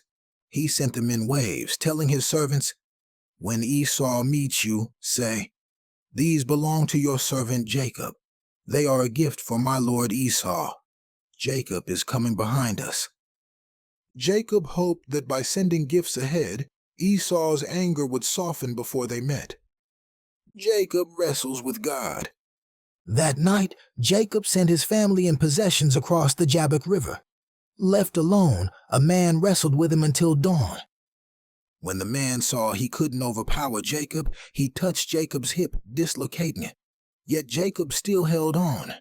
The man said, "Let me go, for the sun is rising." Jacob said, "I won't let you go until you bless me." The man asked, "What is your name?" He answered, "Jacob." Then the man said, "Your name will no longer be Jacob, deceiver, but Israel, one who struggles with God, because you have fought with God and men and have won." Jacob asked, "What is your name?" The man didn't answer but blessed him there. Jacob named the place Peniel, face of God, saying, "I have seen God face to face, yet my life was spared." As the sun rose, Jacob limped away, forever marked by his encounter with God. Morale of the story: 1. Fear makes us pray harder. When Jacob was scared of Esau, he turned to God for help. 2. You can't move forward without facing your past. Jacob had to meet Esau, just like we have to deal with what we've run from. 3. Struggles with God change us. Jacob wrestled all night, but he wouldn't let go until he was blessed. Sometimes God has to break us before he blesses us. Jacob walked away with a limp, but also with a new identity. Genesis 33. Jacob and Esau reunite. Jacob meets Esau with fear. As Jacob saw Esau and his 400 men approaching, he arranged his family carefully. The servants and their children in front. Leah and her children next. Rachel and Joseph in the safest spot at the back. Then Jacob went ahead of them all, bowing to the ground 7 times as he approached Esau, showing humility and respect. Esau forgives Jacob. Instead of attacking, Esau ran to Jacob, hugged him, and wept. Esau asked, "Who are all these people with you?" Jacob answered, "These are the family God has blessed me with." The women and children came forward, bowing before Esau. Esau said, "What's the meaning of all these gifts you sent?" Jacob said, "I wanted to find favor with you." Esau replied, "I already have plenty, my brother. Keep what you have." But Jacob insisted, "Please take them. Seeing your face is like seeing the face of God because you received me with kindness." Finally, Esau accepted the gifts. Jacob takes a different path. Esau said, "Let's travel together." But Jacob replied, "The children and animals need to go at a slower pace. You go ahead and we'll meet you in Seir." Esau offered, "At least let me leave some men with you." Jacob said, "That's not necessary." So Esau returned to Seir, while Jacob went to Sukkoth, built a house, and set up shelters for his animals. Later, Jacob arrived safely at Shechem in Canaan, bought land, and set up an altar, calling it El Elohe Israel, God, the God of Israel. Moral of the story: 1. God can heal broken relationships. Jacob feared Esau's revenge, but instead, Esau embraced him. 2. Humility brings peace. Jacob bowed before Esau instead of acting proud, which helped ease the tension. 3. Not every reunion means full unity. Even though Esau forgave Jacob, Jacob still took a different path. Some relationships are better with love and distance. Genesis 34. The tragedy of Dinah and the revenge of Simeon and Levi. Dinah is violated. Jacob's daughter Dinah went out to visit the women of the land. While she was there, Shechem, the son of Hamor, the ruler of that area, saw her, took her, and violated her.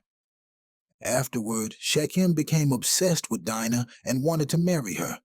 He told his father Hamor, "Get me this girl as my wife." Jacob's sons are furious. When Jacob heard what happened, he stayed silent until his sons came back from the fields. Meanwhile, Hamor came to negotiate. Hamor said, "My son Shechem loves Dinah. Let him marry her. Let's unite our people. Your daughters can marry our sons, and our sons can marry your daughters. We'll share the land, and you can live here freely." Shechem added, "I'll pay any bride price you ask. Just let me marry her." But Jacob's sons were furious because Shechem had dishonored their sister, so they answered deceitfully. The trick, circumcision for marriage. Simeon and Levi told Hamor and Shechem, "We can't give our sister to an uncircumcised man. That would disgrace us. If all the men in your city get circumcised, we will give you our daughters and take yours as wives. Then we will live among you as one people. But if you refuse, we'll take Dinah and leave." Hamor and Shechem agreed immediately. Shechem was so in love with Dinah that he didn't hesitate to go through with it. They convinced all the men in the city to get circumcised, promising them, "If we do this, Jacob's wealth will eventually belong to us." So every man in the city was circumcised. Simeon and Levi take revenge. On the third day, when the men were still in pain, Simeon and Levi, Dinah's full brothers, attacked the city and killed every single male, including Shechem and Hamor. Then they rescued Dinah from Shechem's house. Afterward, Jacob's other sons raided the city, taking all their livestock, wealth, women, and children as plunder. Jacob rebukes his sons. Jacob was horrified and said to Simeon and Levi, "You have ruined me. The Canaanites will hear about this, and they will attack us. We are too few to survive a war." But Simeon and Levi responded, "Should we have let him treat our sister like a prostitute?" Moral of the story. 1. Rage leads to reckless actions. Simeon and Levi's anger led to mass destruction, not just justice. 2. Deception breeds disaster. The brothers lied to Shechem's people, leading to violence and consequences. 3. Justice belongs to God. While Shechem deserved punishment, Jacob's sons took it too far. Their actions later brought judgment on them. Genesis 49, 5-7. God's justice is always better than revenge. Genesis 35. Jacob returns to Bethel, and God confirms his promise. God calls Jacob back to Bethel. After the chaos in Shechem, God told Jacob, "Go to Bethel and build an altar to me." Jacob told his family, "Get rid of all the foreign gods, purify yourselves, and put on clean clothes. We're going to Bethel to worship the God who answered me when I was in trouble." They gave Jacob all their idols and earrings, and he buried them under an oak tree near Shechem. As they traveled, God put fear in the surrounding cities, so no one dared to attack them. Jacob builds an altar, and God renews the covenant. Jacob arrived at Bethel and built an altar, calling the place El Bethel, God of Bethel, because that's where God appeared to him when he was running from Esau. Then God appeared to Jacob again and said, "Your name is no longer Jacob. You are now Israel. I am God Almighty. Be fruitful and multiply. Nations and kings will come from you. The land I gave to Abraham and Isaac, I now give to you and your descendants." Jacob set up a stone pillar, poured oil and wine on it, and worshipped. Rachel dies giving birth to Benjamin. As they left Bethel, Rachel went into painful labor. The midwife told her, "Don't be afraid, you have another son." Rachel was dying, and with her last breath she named him Ben-Oni, son of my sorrow. But Jacob renamed him Benjamin, son of my right hand. Rachel died and was buried near Bethlehem. Jacob set up a stone pillar over her grave. Reuben's sin.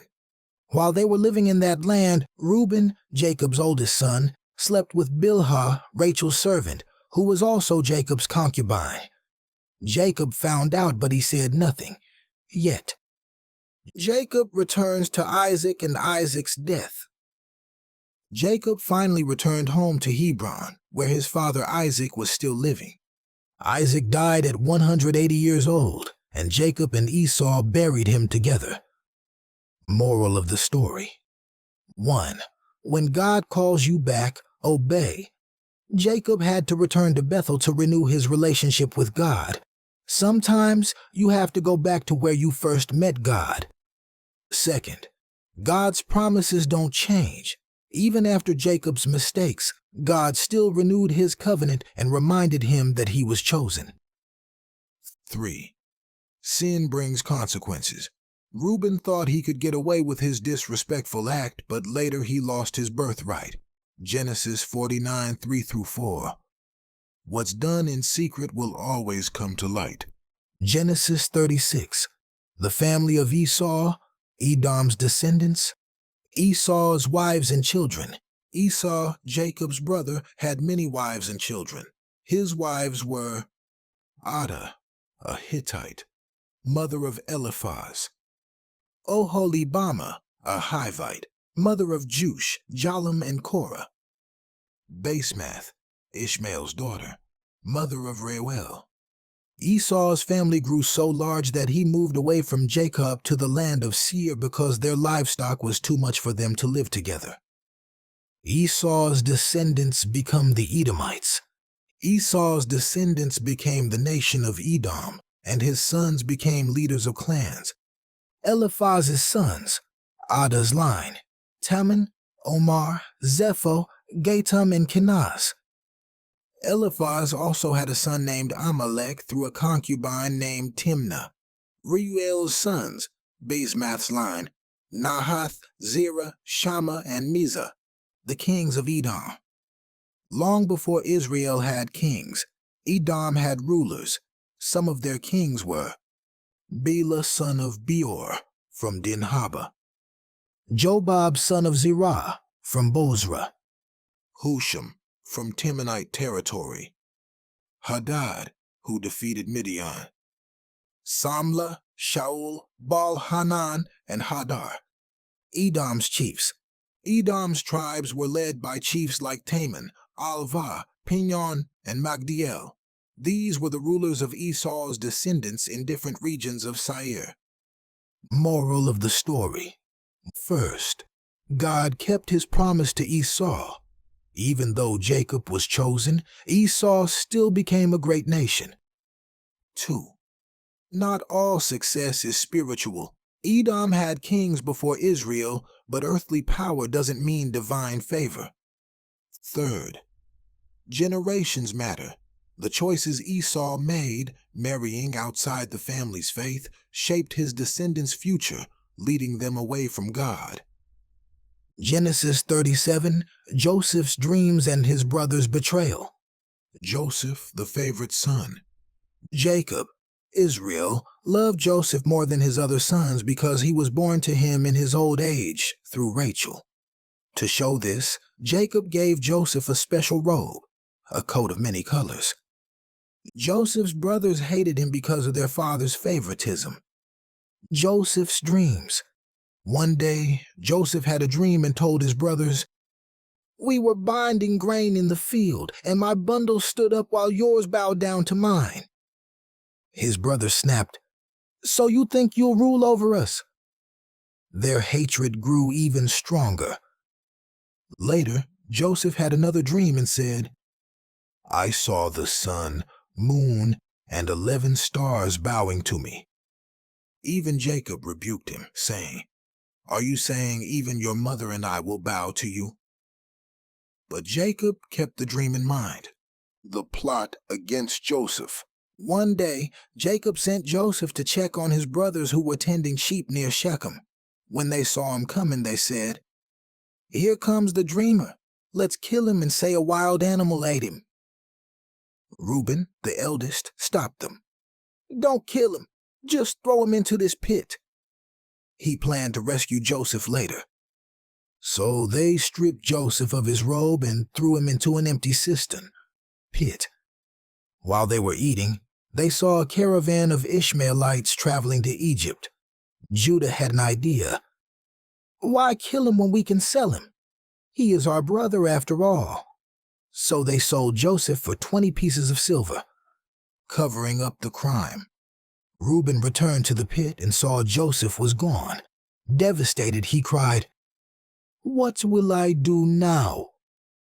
The brothers took Joseph's robe, dipped it in goat's blood, and brought it to Jacob, saying, "We found this. Is it Joseph's?" Jacob saw it and broke down, saying, "A wild animal must have killed him." He tore his clothes and mourned deeply. No one could comfort him. Joseph in Egypt. Meanwhile, the Midianites sold Joseph to Potiphar, one of Pharaoh's officers in Egypt. Moral of the story. 1. Favoritism breeds jealousy. Jacob's love for Joseph caused division in his family. 2. Not everyone can handle your dreams. Joseph's brothers hated him for the vision God gave him. Sometimes, people will try to destroy what they don't understand. 3rd, God's plan is bigger than betrayal. Joseph's journey looked like a disaster, but it was setting him up for his destiny. What people mean for harm, God can turn for good. Genesis 38. Judah, Tamar, and an unexpected twist. Judah's family drama. Judah, one of Jacob's sons, left his brothers and settled near a man named Hirah in Adullam. There he married a Canaanite woman and had 3 sons. First married Ikinji Onan.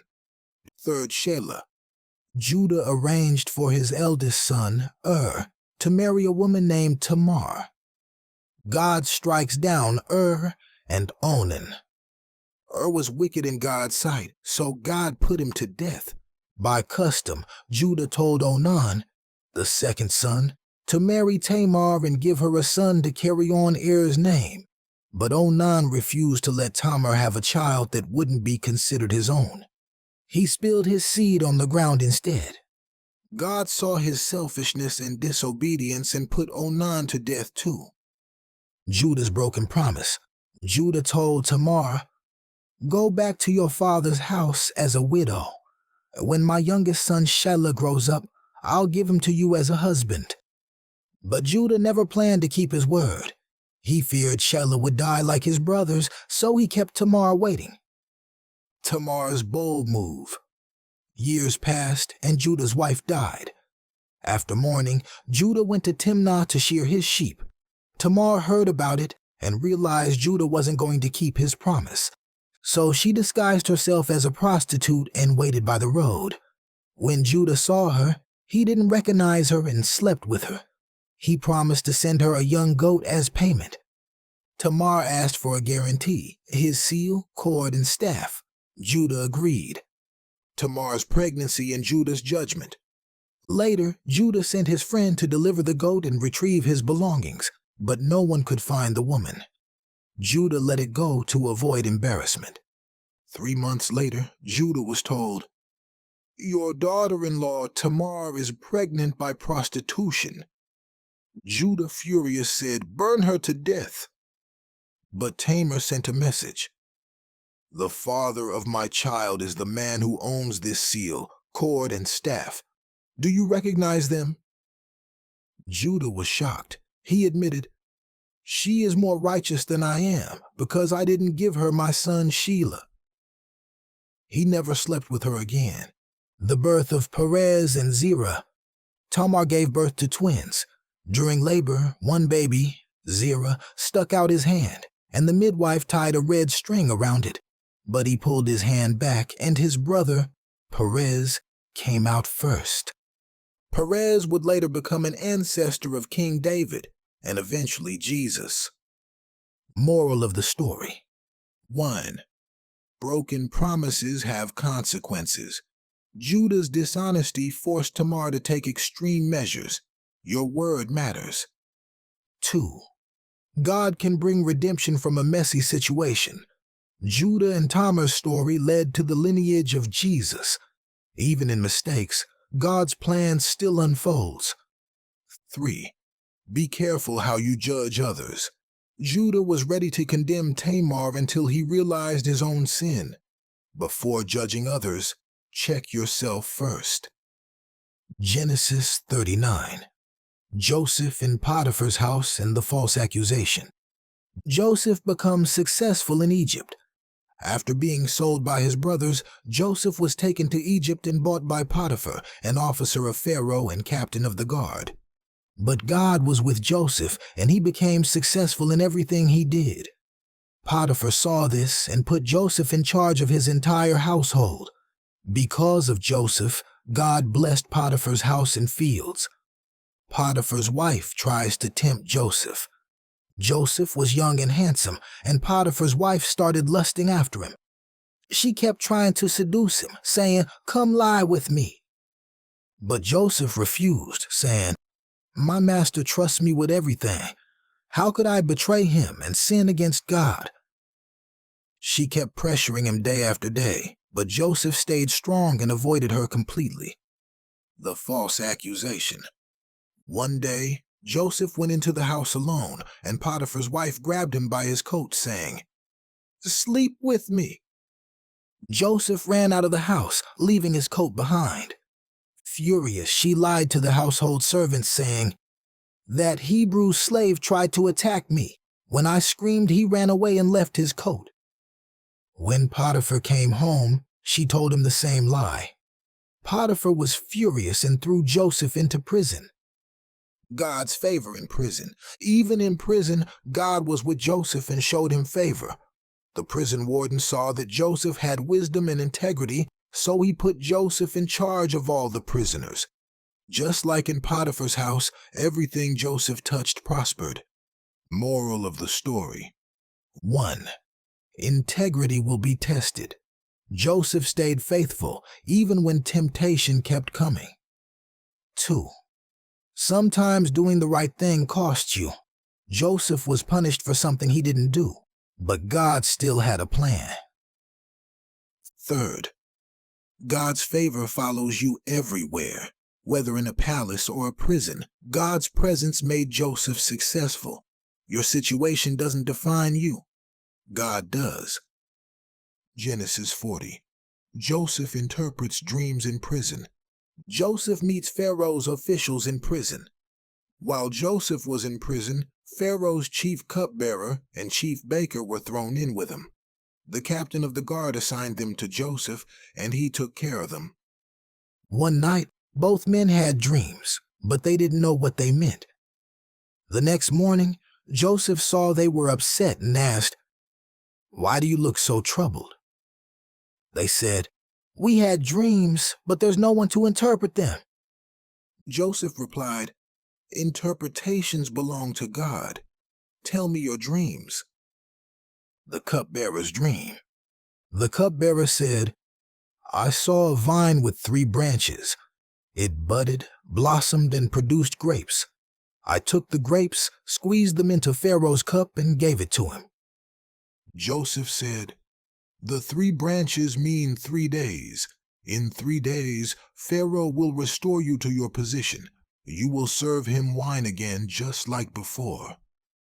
Then Joseph added, "When you are free, please remember me. Mention me to Pharaoh so I can get out of this prison. I was kidnapped from my homeland, and I've done nothing wrong to be here." The baker's dream. The baker, hoping for good news, said, "In my dream, I had 3 baskets of bread on my head. The top basket had pastries for Pharaoh, but birds kept eating them." Joseph said, "The 3 baskets mean 3 days.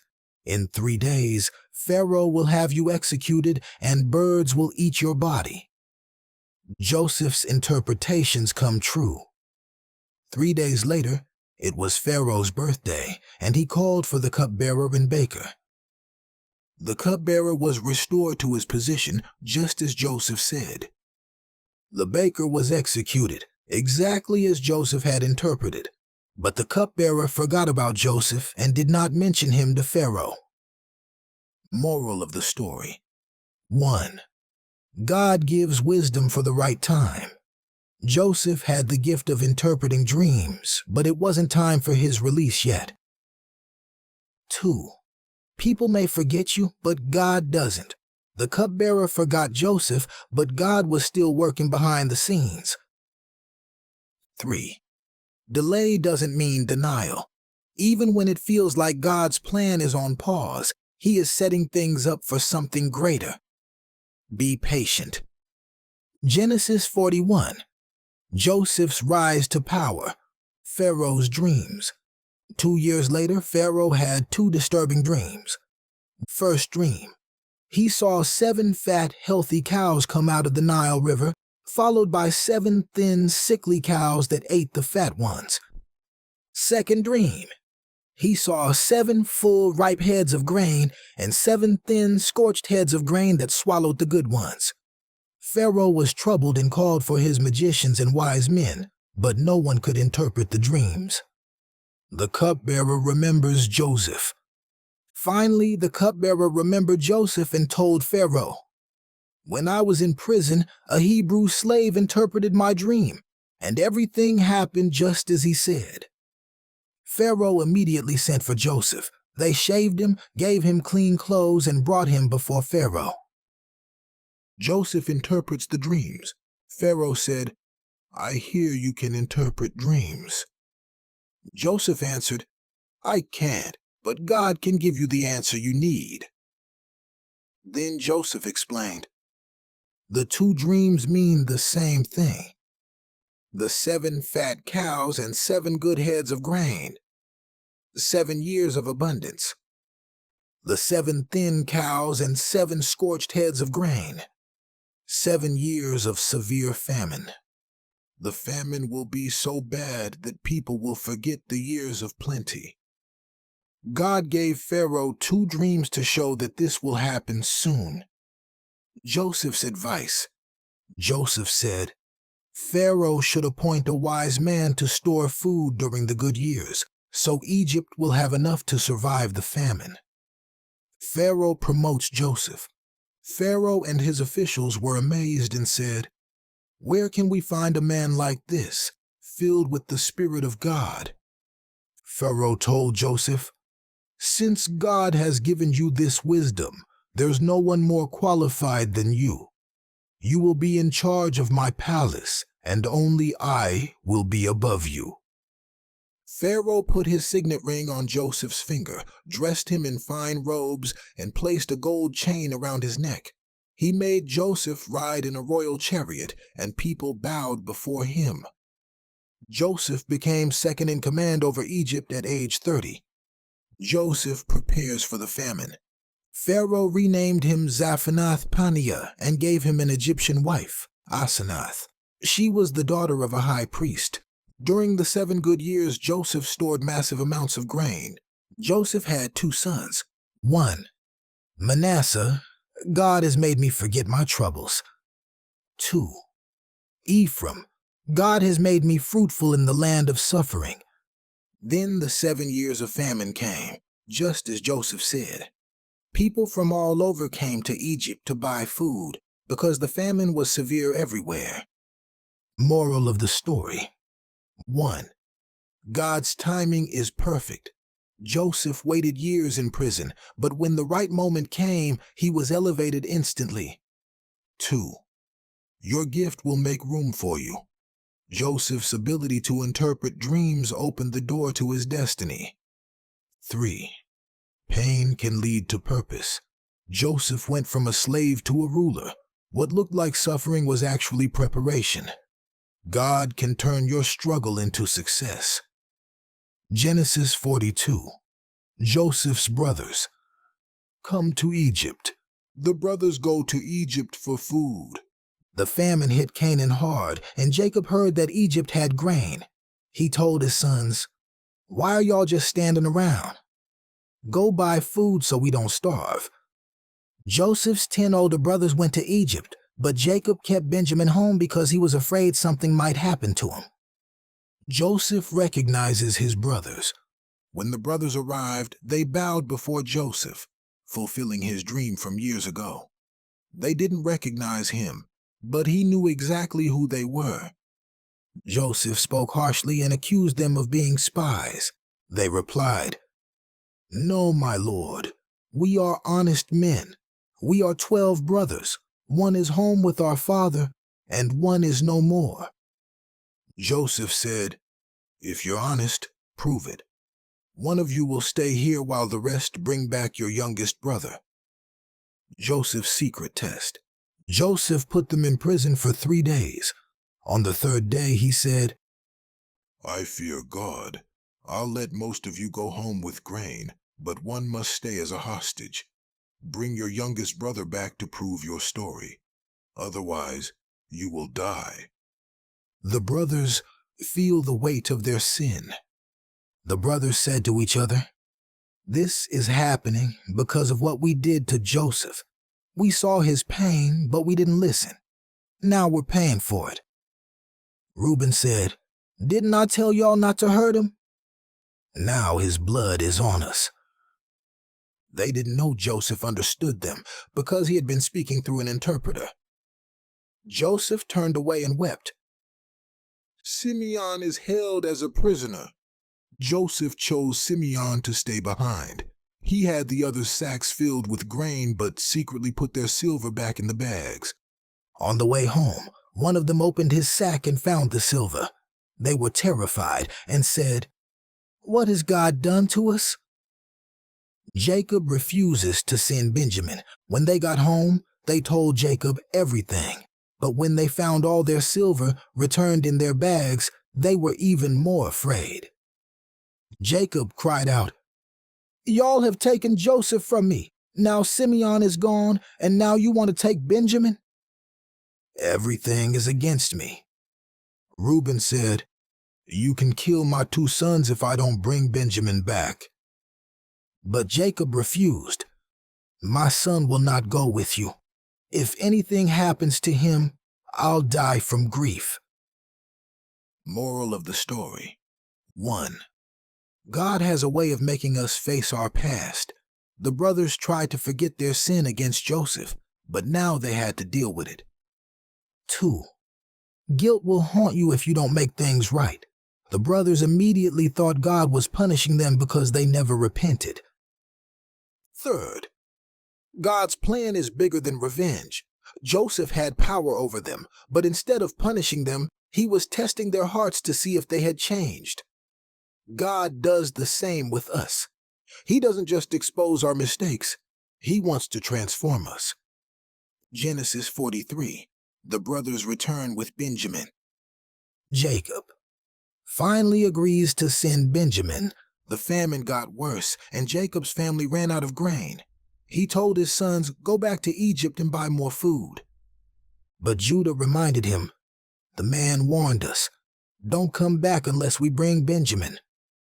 Jacob complained, "Why did you even tell him about Benjamin?" They answered, "He kept asking about our family." How were we supposed to know he'd ask for Benjamin? Then Judah took responsibility. "Send the boy with me. I'll guarantee his safety. If I don't bring him back, you can hold me accountable forever."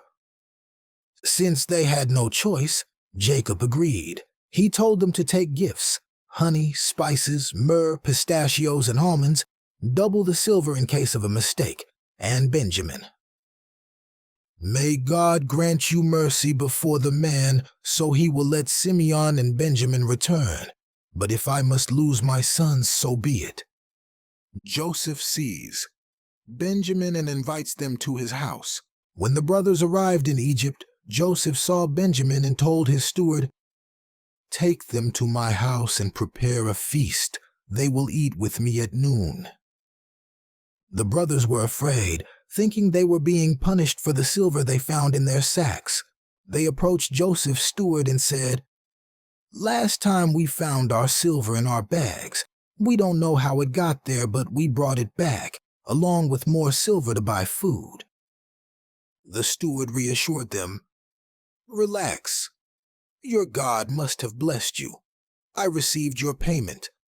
Then he released Simeon and brought them into Joseph's house. Joseph is overcome with emotion. When Joseph arrived, they bowed before him again, fulfilling his dreams even more. Joseph asked, "How is your father? Is he still alive?"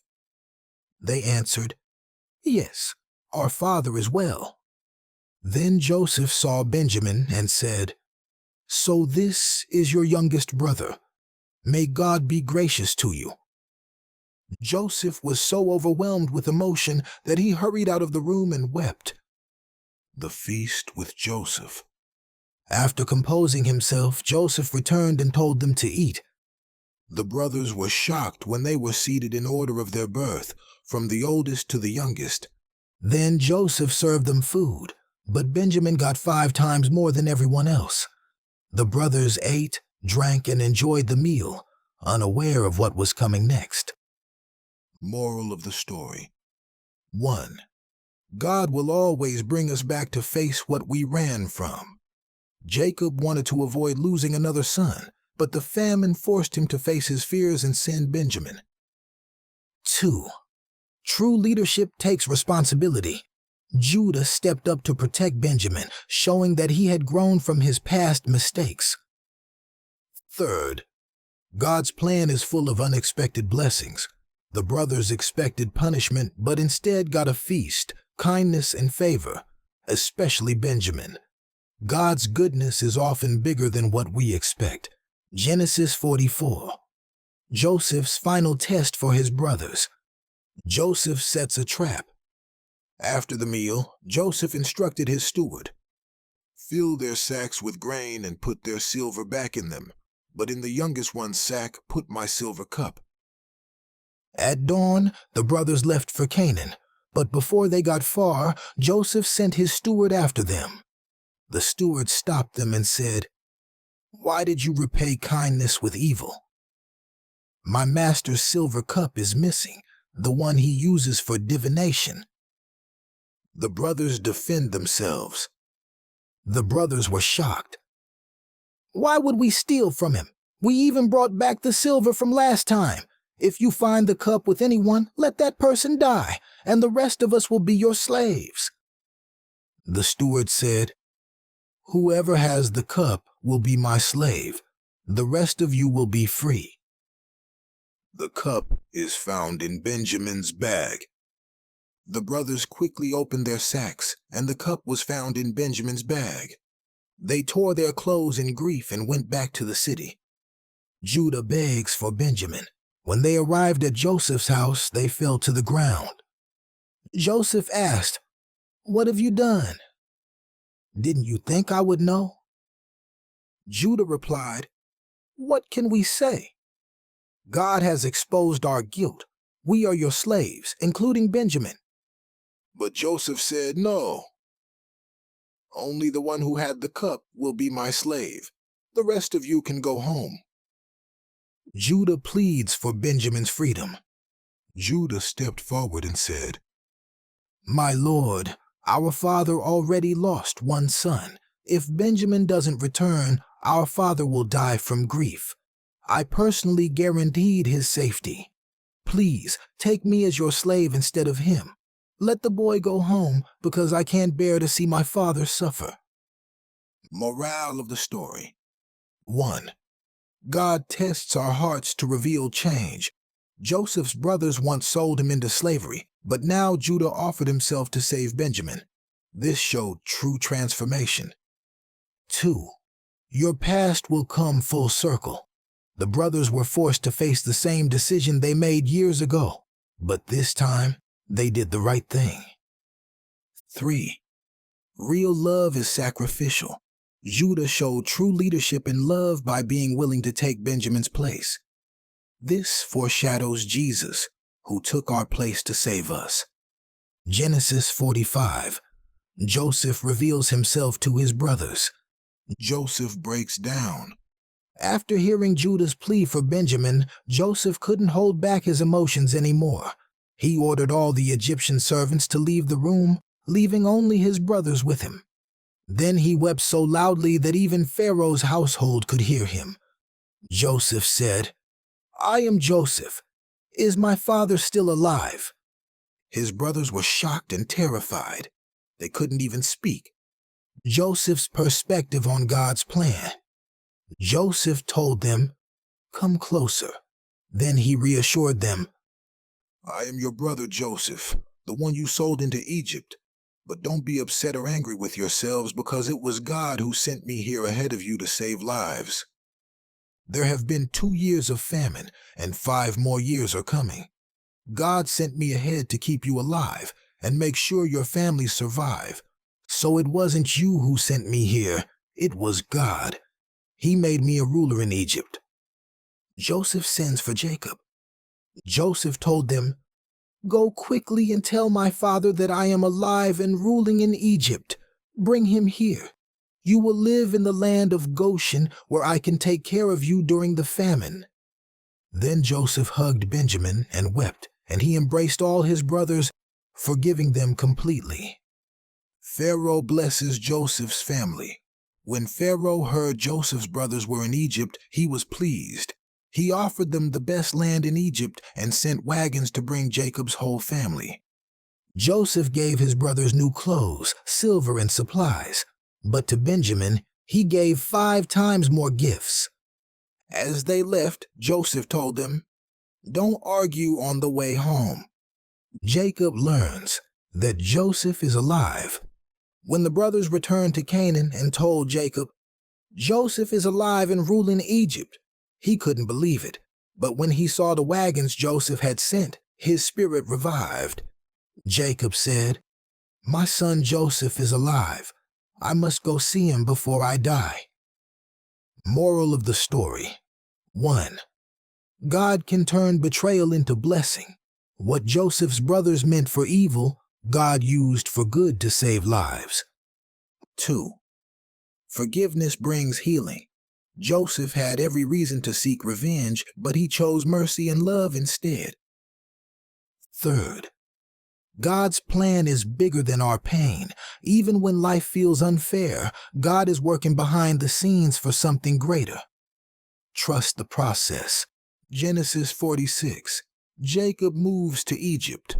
God reassures Jacob. As Israel set out for Egypt, he stopped at Beersheba and offered sacrifices to God. That night God spoke to him in a vision. "Jacob, Jacob." Jacob answered, "Here I am." God said, "Do not be afraid to go to Egypt. I will make your descendants into a great nation there. I will go with you, and I will bring you back again. Joseph will be with you when you die." Jacob and his family enter Egypt. Jacob and his entire family, sons, grandsons, daughters, and granddaughters, traveled to Egypt in the wagons Pharaoh had sent. Jacob's sons were Leah's sons, Reuben, Simeon, Levi, Judah, Issachar, Zebulun, plus their children. Zilpah's sons, Leah's servant, Gad and Asher, plus their children. Rachel's sons, Joseph and Benjamin, plus their children. Bilhah's sons, Rachel's servant, Dan and Naphtali, plus their children. In total, Jacob's family numbered 70 people. Jacob and Joseph reunite. When they arrived, Joseph rode out in his chariot to meet Jacob. As soon as they saw each other, Joseph hugged his father and wept for a long time. Jacob said, "Now I can die in peace because I have seen you alive." Joseph prepares his family for Pharaoh. Joseph told his brothers, "I will present you to Pharaoh. Tell him you are shepherds, because Egyptians despise shepherds. This way, he will let you settle in Goshen, where you will be safe and have plenty of land for your flocks." Moral of the story. 1. God directs our steps. Even though Jacob was afraid to leave Canaan, God reassured him that this was part of his plan. Second, restoration is possible. Joseph and Jacob's reunion shows that even years of separation cannot stop God's plan for families. Third, God positions his people for favor. Joseph made sure his family settled in Goshen, a place where they could thrive and multiply. God always makes room for his people to grow. Genesis 47. Jacob's family settles in Egypt and the famine intensifies. Joseph presents his family to Pharaoh. Joseph took 5 of his brothers to meet Pharaoh. Pharaoh asked, "What is your occupation?" They answered, "We are shepherds, like our ancestors. We have come because the famine is severe in Canaan, and we need a place to live." Pharaoh told Joseph, "Your family can settle in the best land, Goshen. If any of them are skilled, put them in charge of my livestock." Then Joseph brought Jacob before Pharaoh. Pharaoh asked, "How old are you?" Jacob answered, "I have lived 130 hard years, but they are few compared to my ancestors." Then he blessed Pharaoh. Joseph provides for his family. Joseph gave his family land in Goshen, food, and everything they needed. They prospered while the famine continued. The famine worsens. The famine was so severe that Egyptians ran out of money to buy food. First, they gave all their silver to buy grain. 2. Then, when money ran out, they traded their livestock for food. 3. Finally, when livestock was gone, they offered their land and themselves as servants in exchange for food. Joseph told them, "I have bought you and your land for Pharaoh. Now plant crops. You will give Pharaoh 1/5, 20% of your harvest, and the rest is yours." The people responded, "You have saved our lives. We will gladly serve Pharaoh." Jacob's last request. Jacob lived 17 more years in Egypt. Before he died, he made Joseph swear, "Do not bury me in Egypt. When I die, take me back to Canaan and bury me with my fathers." Joseph promised, and Jacob worshipped God at the head of his bed. Moral of the story. 1. God provides, even in famine. Jacob's family was saved while others struggled. God had positioned Joseph to take care of them. 2. Wisdom creates solutions. Joseph didn't just give away food, he managed the crisis wisely so Egypt could recover. 3. We are not meant to stay in temporary places. Jacob knew Egypt wasn't the final destination for God's people. Don't settle where God only meant for you to pass through. Genesis 48. Jacob blesses Ephraim and Manasseh. Joseph brings his sons to Jacob. As Jacob, Israel, neared death, Joseph brought his 2 sons Manasseh and Ephraim to be blessed. Jacob sat up in bed and said, "God Almighty appeared to me in Canaan and promised my descendants would be numerous and inherit the land." Then he told Joseph, "Your 2 sons, Ephraim and Manasseh, are now mine. They will be counted as my own sons, just like Reuben and Simeon. Any children you have after them will belong to you, but these 2 will receive their inheritance with my sons." Jacob crosses his hands. Jacob saw Joseph's sons and said, "Who are these?" Joseph answered, They are my sons whom God has given me in Egypt." Jacob said, "Bring them here so I can bless them." Jacob's eyesight was weak due to old age, so Joseph brought his sons close. Jacob kissed and hugged them, grateful to see Joseph again and meet his children. Joseph positioned his sons carefully. Manasseh, the firstborn, was placed on Jacob's right side, symbolizing greater blessing. Ephraim, the younger, was placed on Jacob's left, but when Jacob stretched out his hands, he crossed them, placing his right hand on Ephraim, the younger, and his left hand on Manasseh, the firstborn. Jacob's blessing. Jacob blessed them, saying, "May the God who has guided me all my life, the angel who has redeemed me from harm, bless these boys. May they carry on my name and the name of Abraham and Isaac. May they grow into a great multitude on the earth." Joseph tries to correct Jacob. Joseph saw Jacob's hands crossed and said, "Father, you have it backward. Manasseh is the firstborn. Put your right hand on his head." But Jacob refused, saying, "I know, my son. Manasseh will be great, but his younger brother will be even greater, and his descendants will become a powerful nation." Jacob's final words to Joseph. Jacob told Joseph, "I am about to die, but God will be with you and return you to the land of your ancestors. I am giving you one portion more than your brothers, the land I took from the Amorites." Moral of the story. 1. God doesn't follow human traditions. Even though Manasseh was the firstborn, God chose Ephraim to receive the greater blessing.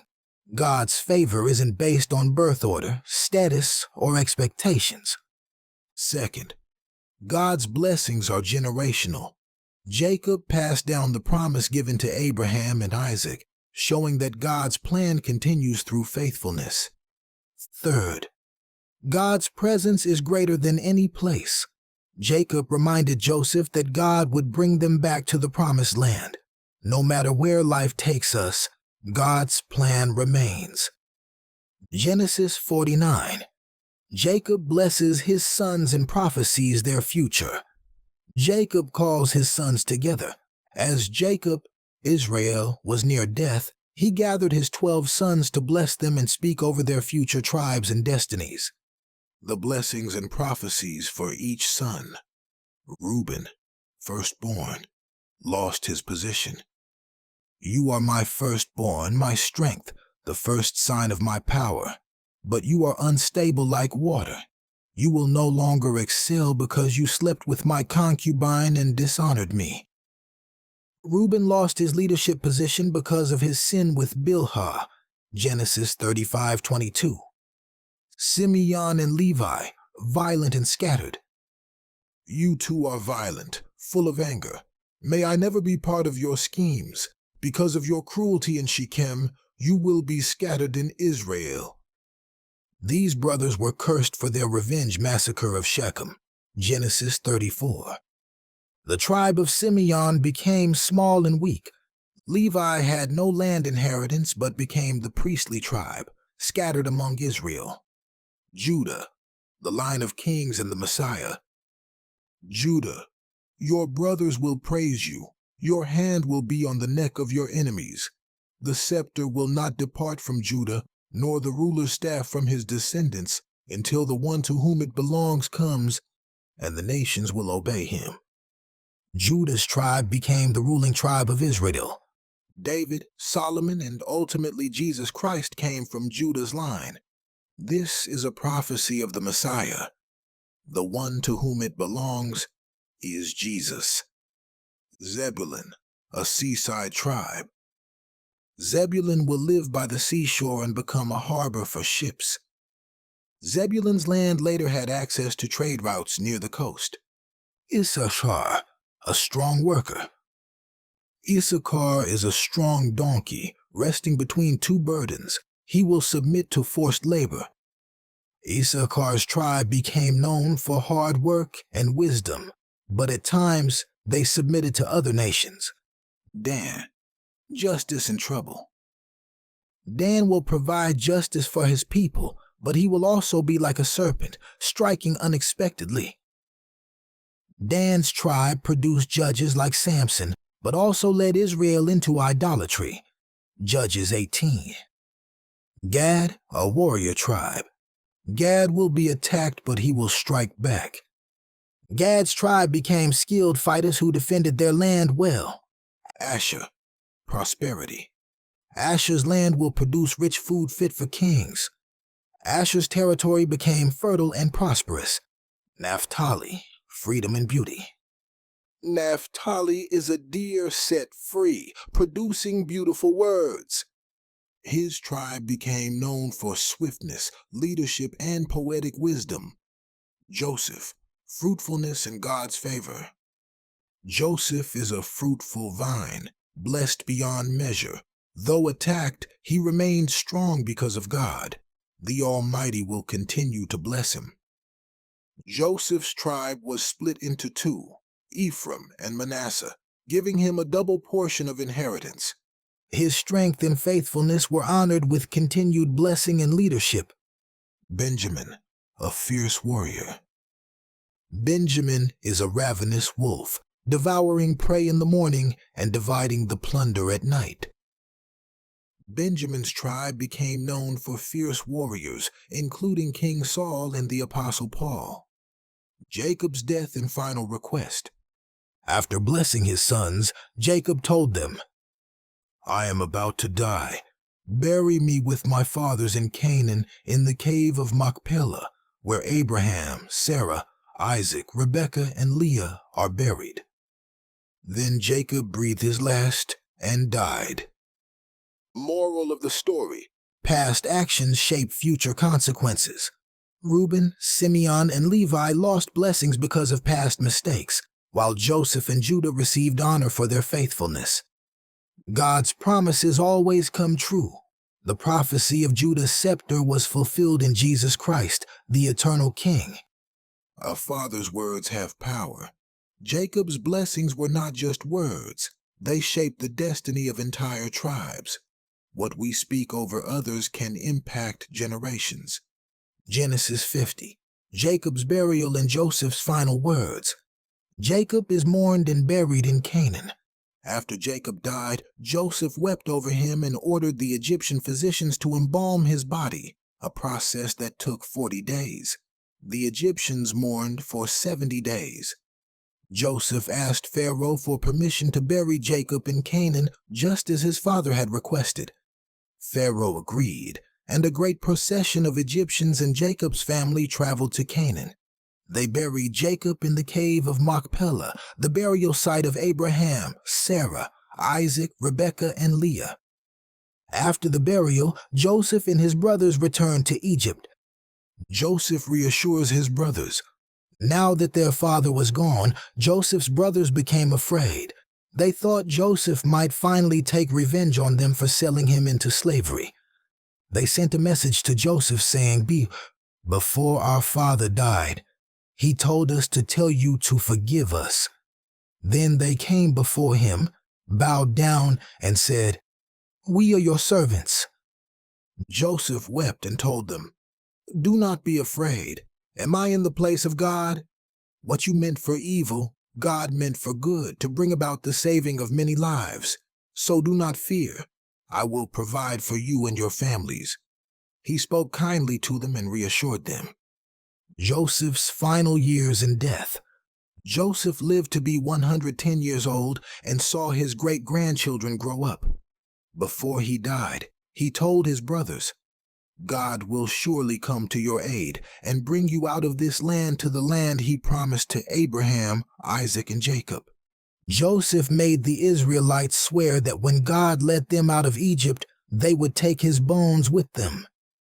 Joseph died, and like Jacob, he was embalmed and placed in a coffin in Egypt.